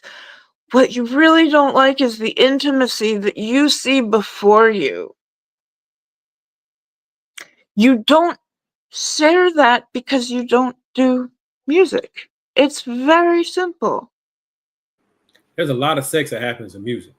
Yes, I didn't want to totally, but okay, I'm in my experience, real world people who are not rock stars, who don't go in front of stadiums of people, who go in front of bars of people, you know, that kind of difference. Yes, there can be, when that mistake happens, it happens. It still is mistaken a whole lot where it never was sexual. Never. I mean, I get it though, because like, I mean, all the stuff I said, but like me, I am the jealous sort, right? I'm very, very territorial, right? Mhm. So I would never be involved with a musician, a professional model, actress, right? Things that Mhm. require them to kind of be flirtatious or outgoing or very, you know, out there, right? Because Yep. I can't deal with it, so I ain't gonna deal with it, right? Mhm. But what do you do when you live a normal life, quote unquote normal life, and your partner does enjoy music and their hobby becomes much more than a hobby, right? You're Garage freezing. band is now actually playing in local taverns, which now you start getting a little bit of a following, and you have, you know, the it starts to grow on itself, right? And then we look at the partner saying, wow, why are you so jealous? But in reality, they're the same person they always were. Hmm? You change the dynamics. You introduce some things that weren't there before. Could be. Professional. Wow. What was the context? I'm sorry. What? Entertainment was a roundabout way you were saying things. Yeah, I don't think I could do that. I don't think I could date a professional clown. Now maybe like a mime, because that could get sexy, right? But if they're doing like pulling tissues out of their sleeve or rabbits out of their hat or walking around that big horn thing, I don't find that sexy. You know,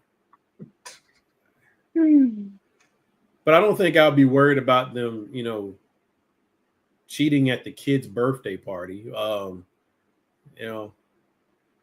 don't know. That could be a hard one, Tracy. That could be a hard one. Yeah, that's what she said. Hey.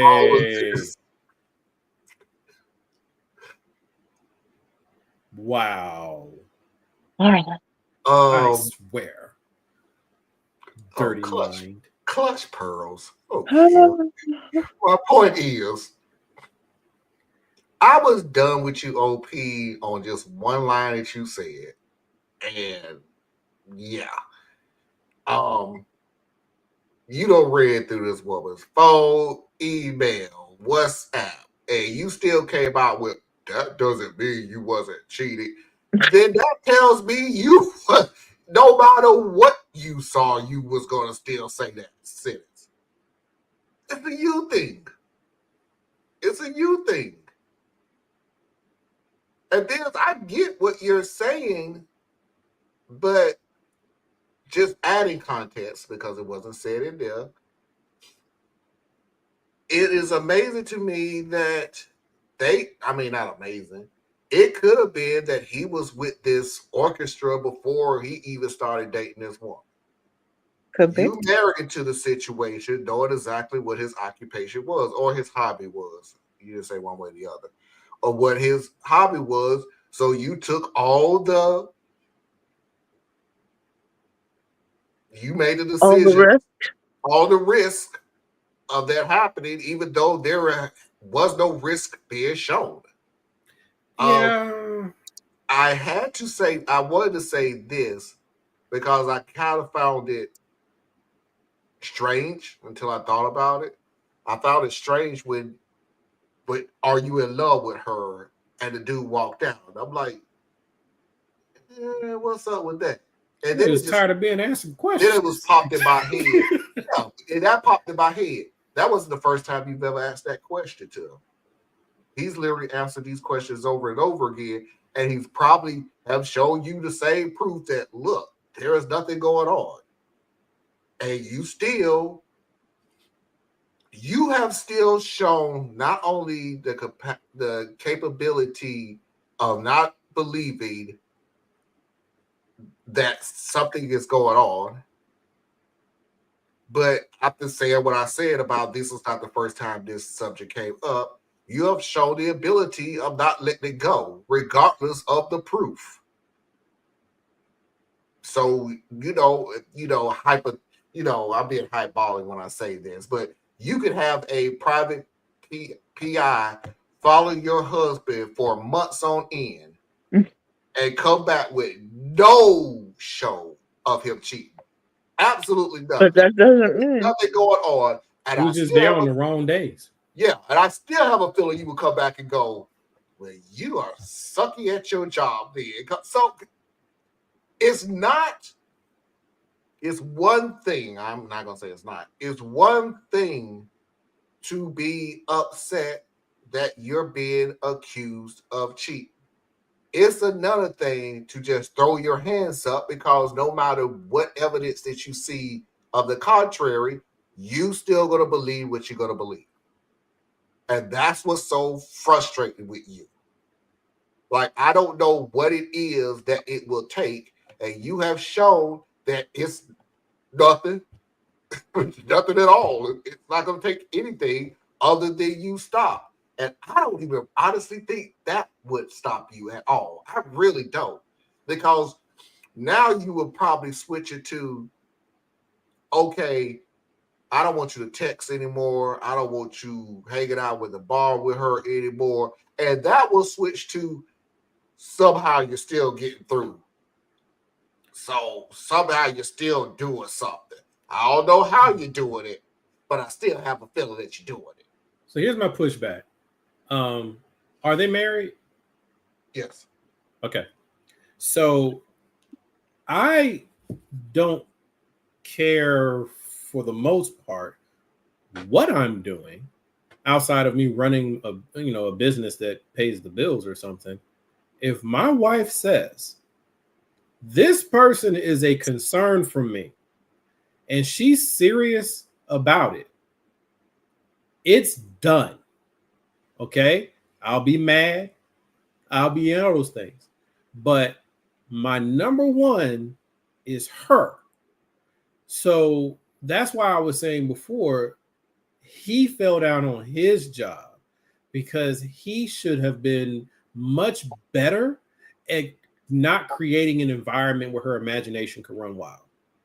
Because once it starts, like you just said, Marlon, once it starts, it's too late, right? Confirmation bias kicks in. There's nothing you can do to unring the bell. Like, I'm already like convinced that you're cheating, or if not that you're cheating, that you no longer love me, or that you don't love me like you used to, or that, she's skinnier than me, she's prettier than me, he's got more muscles than me, right? She's already out there, right? The time for intervention was early, and people change too. So he's in a relationship with her. He could have always been with this group for the last 5 years, and they've been married for 3. It still comes back to how she felt back then is not how she feels today. And something has caused her to feel insecure. And it's not even hard to figure out what has made her feel insecure.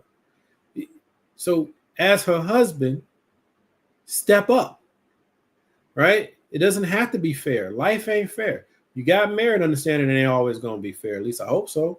So that's my problem with him, right? Like I got problems with her, but my biggest problem is with him because he helped create the environment in what appears to be total disregard for her feelings. And now that her feelings have gotten out of control, he's pissed off, rightfully so. But bruh. But okay, so this is my pushback to your pushback.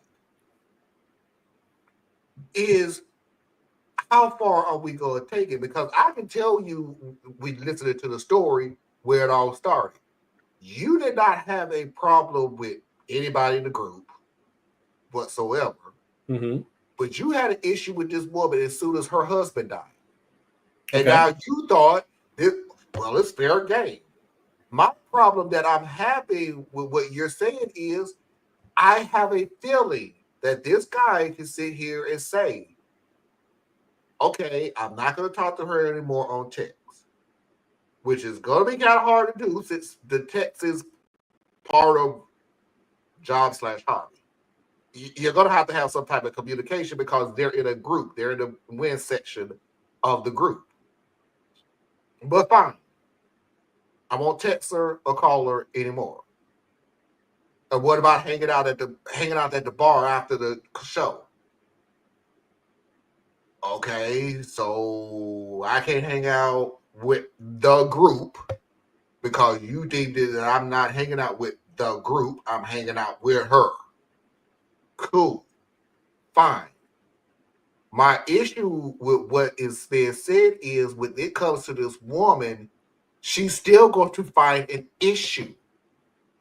Now she's going to take it from, okay, you did exactly what I asked you to do. So now you're doing something behind my back that I just can't see yet. And I'm still going to push on you on what is going on. And that is to a point where the human element comes in that, okay, I have did exactly what you asked me to do, and we're still in the same position. I agree with you, but here's I think the part that's kind of getting overlooked is his duty to her. Yeah. And I'm saying that He he does have the already responsibility to right. deal with the situation that he He made. helped create this problem. Mm-hmm. And he didn't do what he needed to do up front. He can't undo that. Okay. He is where he is now. So the next step, hate it for him, but you leave the group and you go get some counseling with your wife and you find a way to see if this is something we can close the gap and reassure her, or is it the damage already just too much done and she's out there in la la land and we just got to let this one go? I don't know. But more than any, like, I love you guys. I spend almost every weekend with you guys. I do 3 to 6 hours a weekend hanging out with you guys. Mm-hmm. Please believe if Tiffany said to me, you're spending too much time recording and I miss you and you're not around and I feel like it's just breaking us, or whatever she says, it's done. Yep. Right? Hey, That's your wife. Yeah. You know what Yeah. I'm saying? Like, Yes. I can't fight with you on it because that's why I take the last weekend of the month off every month. Because it was, I felt like it was taking up too much of my time and taking me away from my wife and my family and things like that. And I even shifted to, okay, guys, you're not going to see me this weekend. And that could be in the middle of the month. Okay, guys, you're not going to see me Saturday. We'll see you Sunday. It's rare, but it does happen because I have to remember that this show, as much as I love it, this is my baby, and I'm still raising. It's not my number one priority. It's my family. that's my point. There. Yeah. And Like, now, granted, it's we going to also create support resentment on that his in side. everybody else. I think that's one of the reasons we do work together. Hmm. Yeah. So that's my thing. It's just, I get it, and then if he ends up leaving the group, he's going to resent her for it. But that's another thing that you need to hash out in marital counseling at this point. That's where I think they are. They're at the stage of counseling because Mm-hmm. there's like that saying that says time heals all wounds, and that's a true statement. But here's the thing about it. And the time is different for everybody. No, it's not even that time's different, but it's like if you break your arm and you don't do anything but like maybe wrap it up, right? The bone is going to knit back together. The arm is going to heal. But without proper care, without actual effort, without the right intentionality, it will heal wrong. It'll heal misshapen. It'll be malformed. It'll have weaknesses where it shouldn't and be strong where it shouldn't. And it'll just be not a healthy repair. And that is what I believe happens in relationships when you just let time heal the wound. Y'all might stay together, but you're not healthy. Right? So that's why I'm like, in this particular case, he let it get too far out there. I assume this means that he doesn't really know much about how she processes things. Right? Because like, full disclosure, like for me, my wife knows that in the absence of information, I go with my imagination. And I always, always, always imagine worst case. Because I'm preparing myself to burn the whole world down and walk away from it. So it's not fair to her, but she's learned me. And there's other things I've had to learn about her, right? But in order for us to do this thing together, she knows, all right, well, here's his triggers. I'm going to stay away from those things, right? And I know what tips her off. I just stay away from those things, right? Mm-hmm. I just think that's what you do for your partner. I don't know. The thing that lacked from all of my real life experiences around this very issue is that if you knew that your partner was getting insecure, and that was the main thing that would take over everyone, was okay, come to the bar. You'll see that this is a group thing, not a two-person thing. And hopefully you will be able to relax. There would be some moves made towards appeasing that. Appeasing is the wrong word.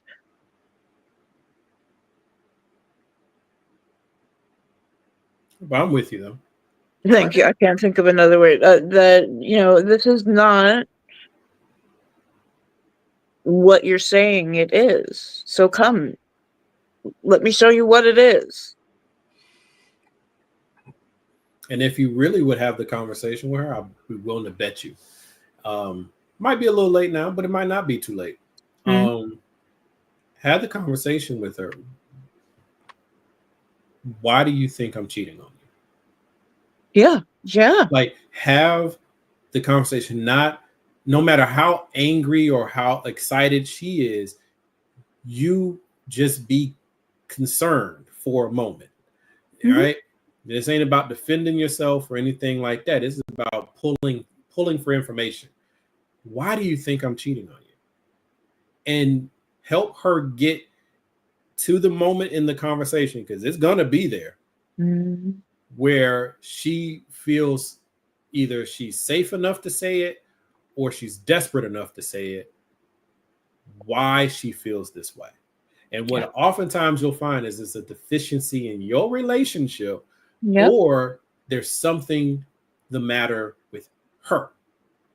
Either way, until you get to that thing, you're not going to fix anything, right? You know, you can bring her to the bar. Doesn't matter. She thinks she's just going to be playing in her face. Either way, your partner needs you. Right? You find out what that is and find a way to get that out. And then also you might have to look at yourself too. Why are you holding on to the group so hard? Why does it mean so much to you? How much does it mean to you compared to this relationship? Right? A lot of times we're good at looking at the other person, but looking back, we're like, ooh, I'm just fine. I didn't do anything wrong. Okay. Mafia video of the week.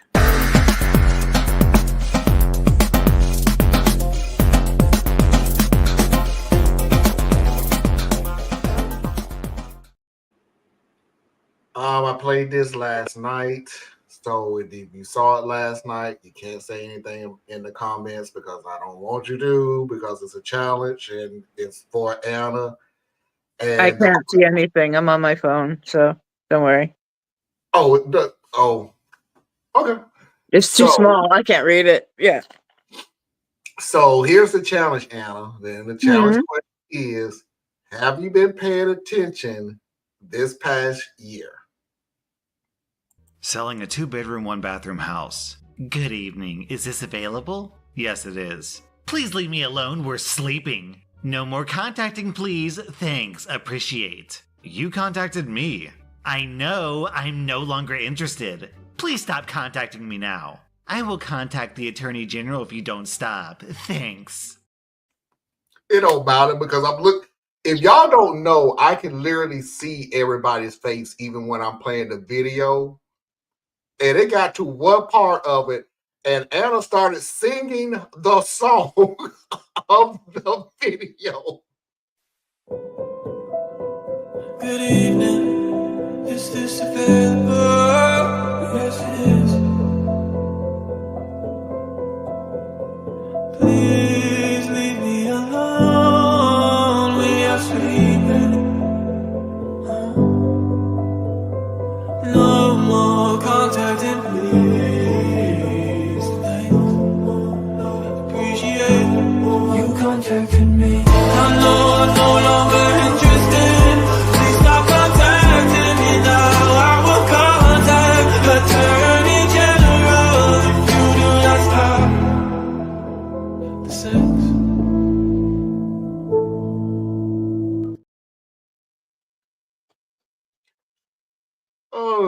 funny. Anna started singing the song as they was talking. I was like, I'm like paying attention. Foxy's videos of the week.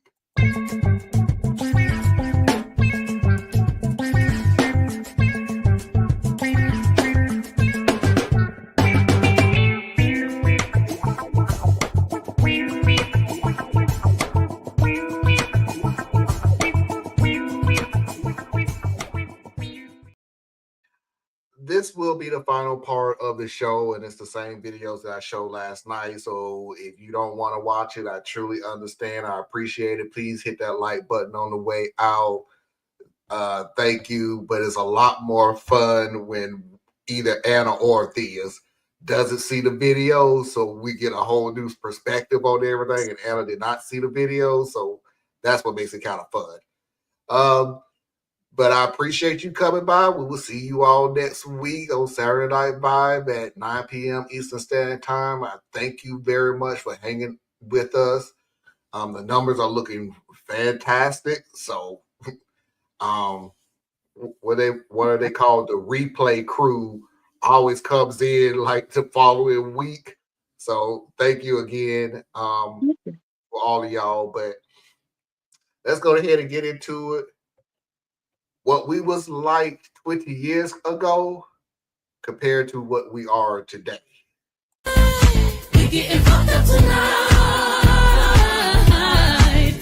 When they pulled the dead body from the playground, that's when they knew that Sarah, the 7-year-old, was a serial killer. Men- A 7-year-old. A 7. We talked about that last night. Like, 7-year-old serial killer? Like, She's a prodigy. Okay.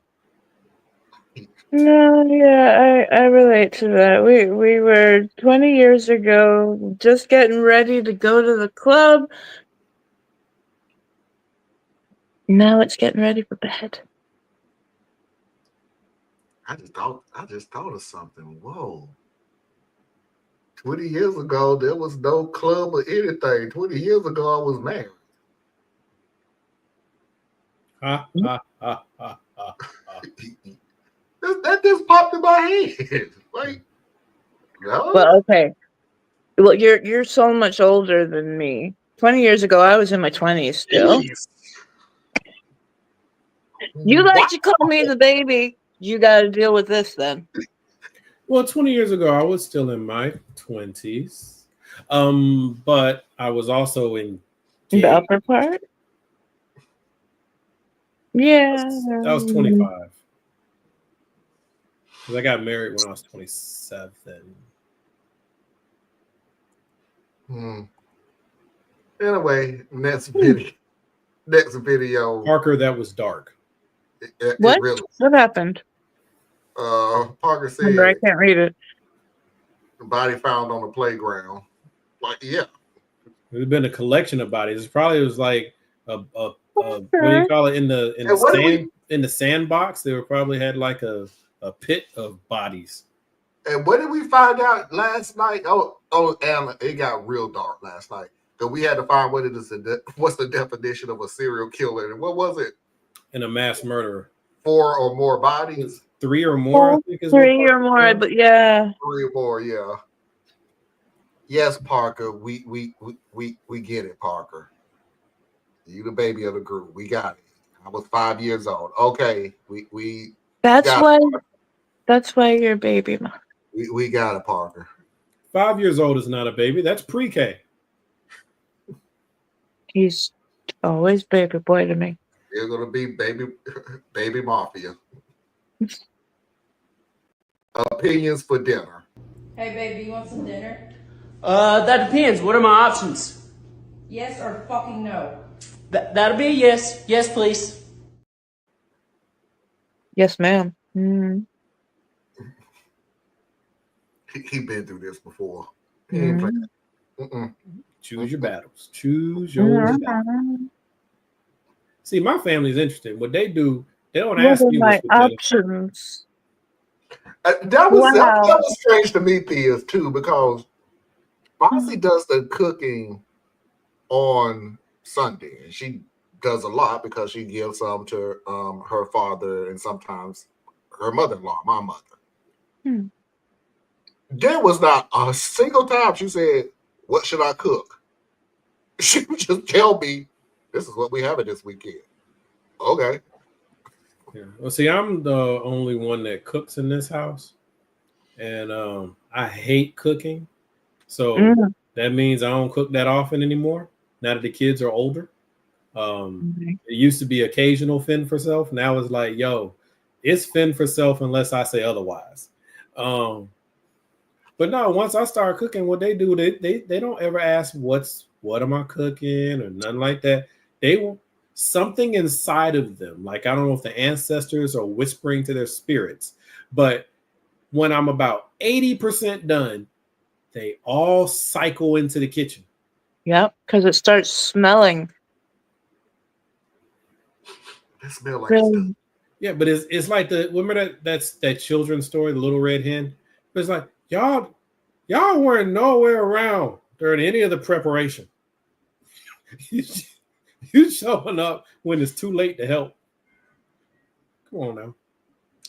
Oh, see, I always go in and I ask if I can help it, and the answer is no. I never had.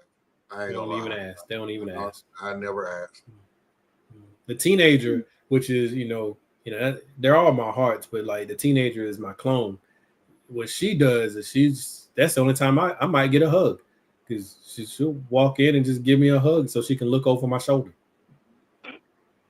The funny thing about Take it it is where you can.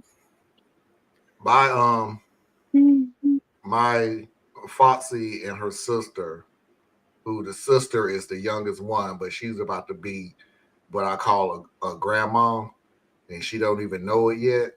Not biologically, but her attitude. I'm saying her like, this is how you break the news. No, not that, not biologically. But her attitude has turned into, I can't help Foxy because the kitchen is not big enough for two of us to be in there doing stuff.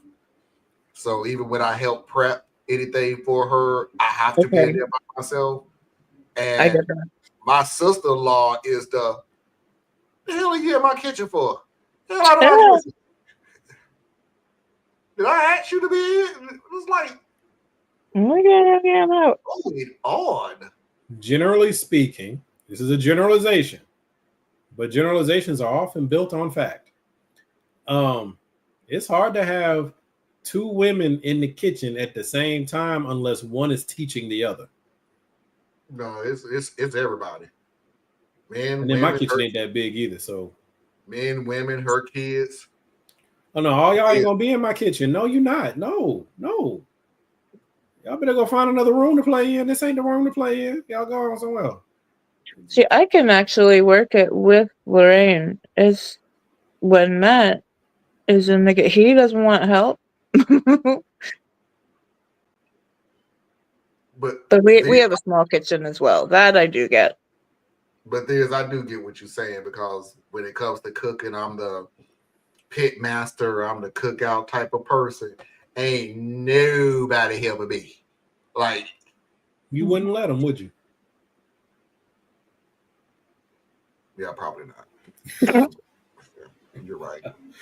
You're right. And I probably wouldn't. No, actually, no, I would let them help me because I don't want to be in there. Yeah, you're not flipping my burgers. Well, black people hear noise.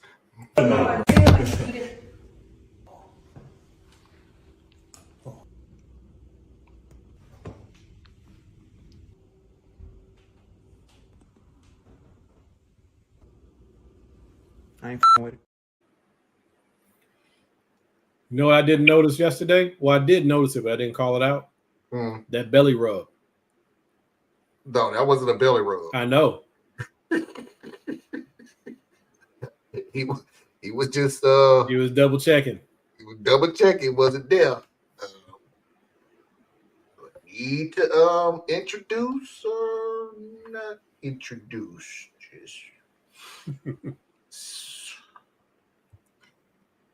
Next video, Addicted. One of my favorite favorite jokes. Okay, ladies, you repeat after everything I say. You say addicted, alcohol, Addicted. drugs, Addicted. What hit you in the face last night? Addicted.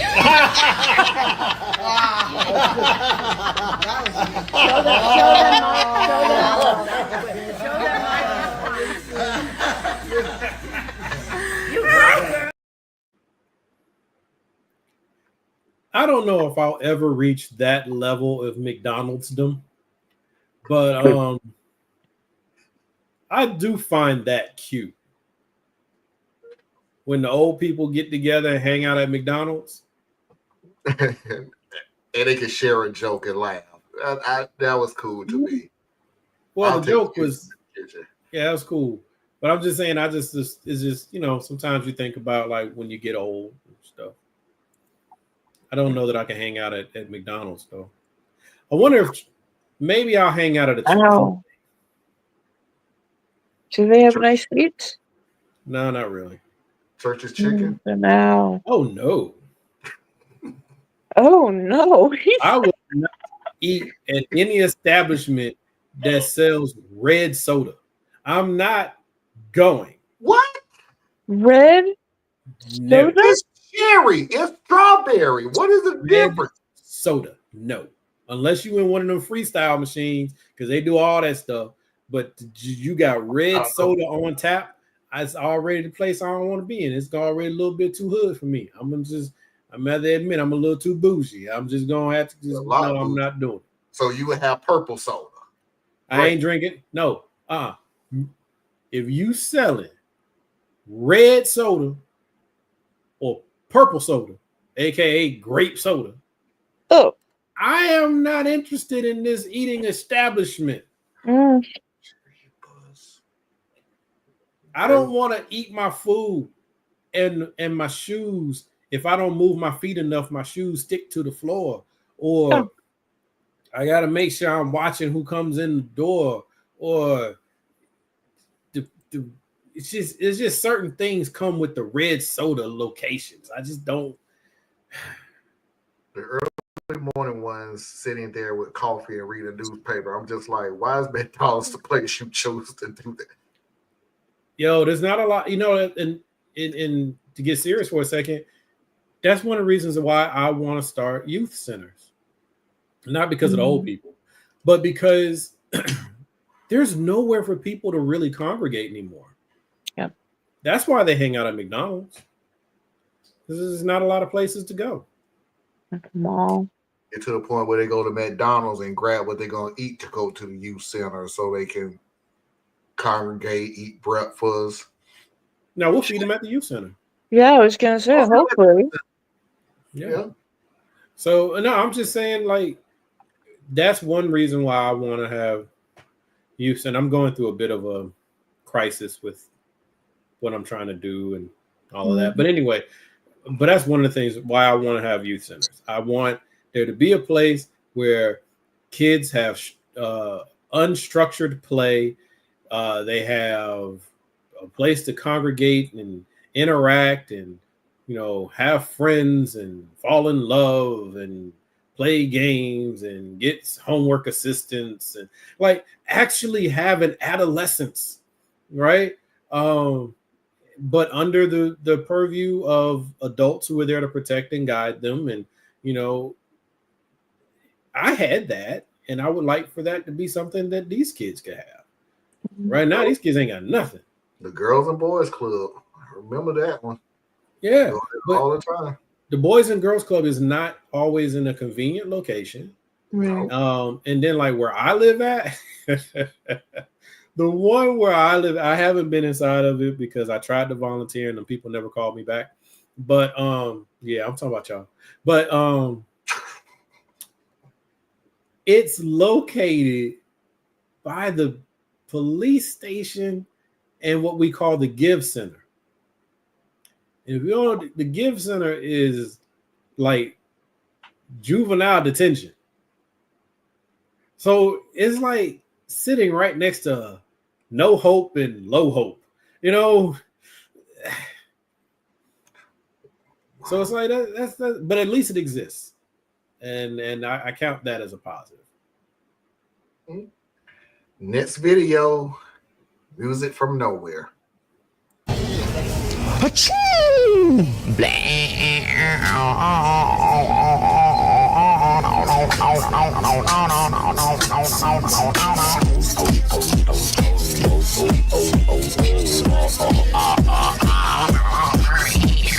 Bless you.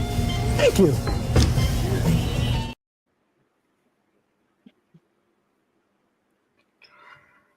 I find that so cool. I came off so people could see Anna's face because I don't know if they could see her, so I can't see her. So that's why I dropped off. But I didn't notice this before. The emo haircut, that should have been my giveaway. Something interesting was about to happen. And I'm gonna do like I did the last night. That was not the original music from nowhere. I need you to give me this line, but make it pretty. Put some spoon sauce on it. Okay, spoon sauce. Boom, boom, boom, bum, bum. Ba-na-na-na-na-na, boom, dum, dum, ba-la-la-la-la. Dun, dun, da-na-na-na-na, boom, dun, dun, dun. Keep going.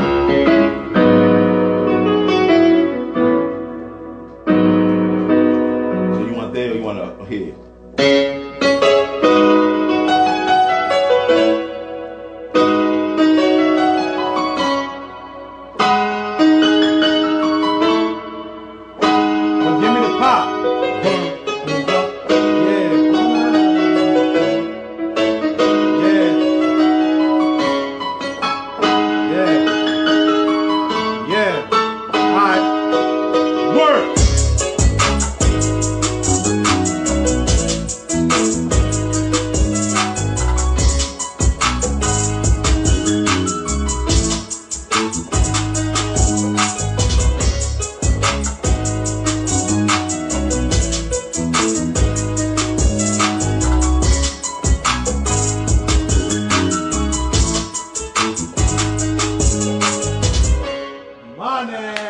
Perfect. Oh, God. Love that song. I do love that. I could listen to that for a long time, put some words over that. Last video of the night. Your money coming in versus your money going out.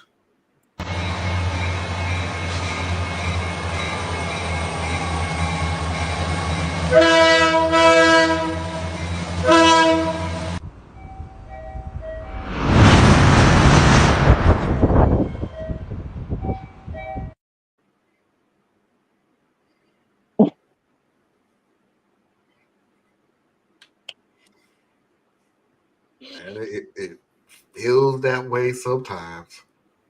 No, it feels that way a lot. Mm-hmm. Just All not the being time. realistic. Feel that way a lot. And I tell everybody where they can find you. You can find me here on the weekends. You can find me at BorelliaEtc.com. And all the links are on there. Theas? You can find me right here hanging out with these wonderful two people. Ladies and gentlemen, boys and girls, children of all ages, non-conforming individuals, and of course, I'm assuming you're LGBTQ. I appreciate Anna. I appreciate Theas. And until next time, we will see you when we see you. Peace. Hope you guys all have a good week. Mm-hmm. Time to go to bed.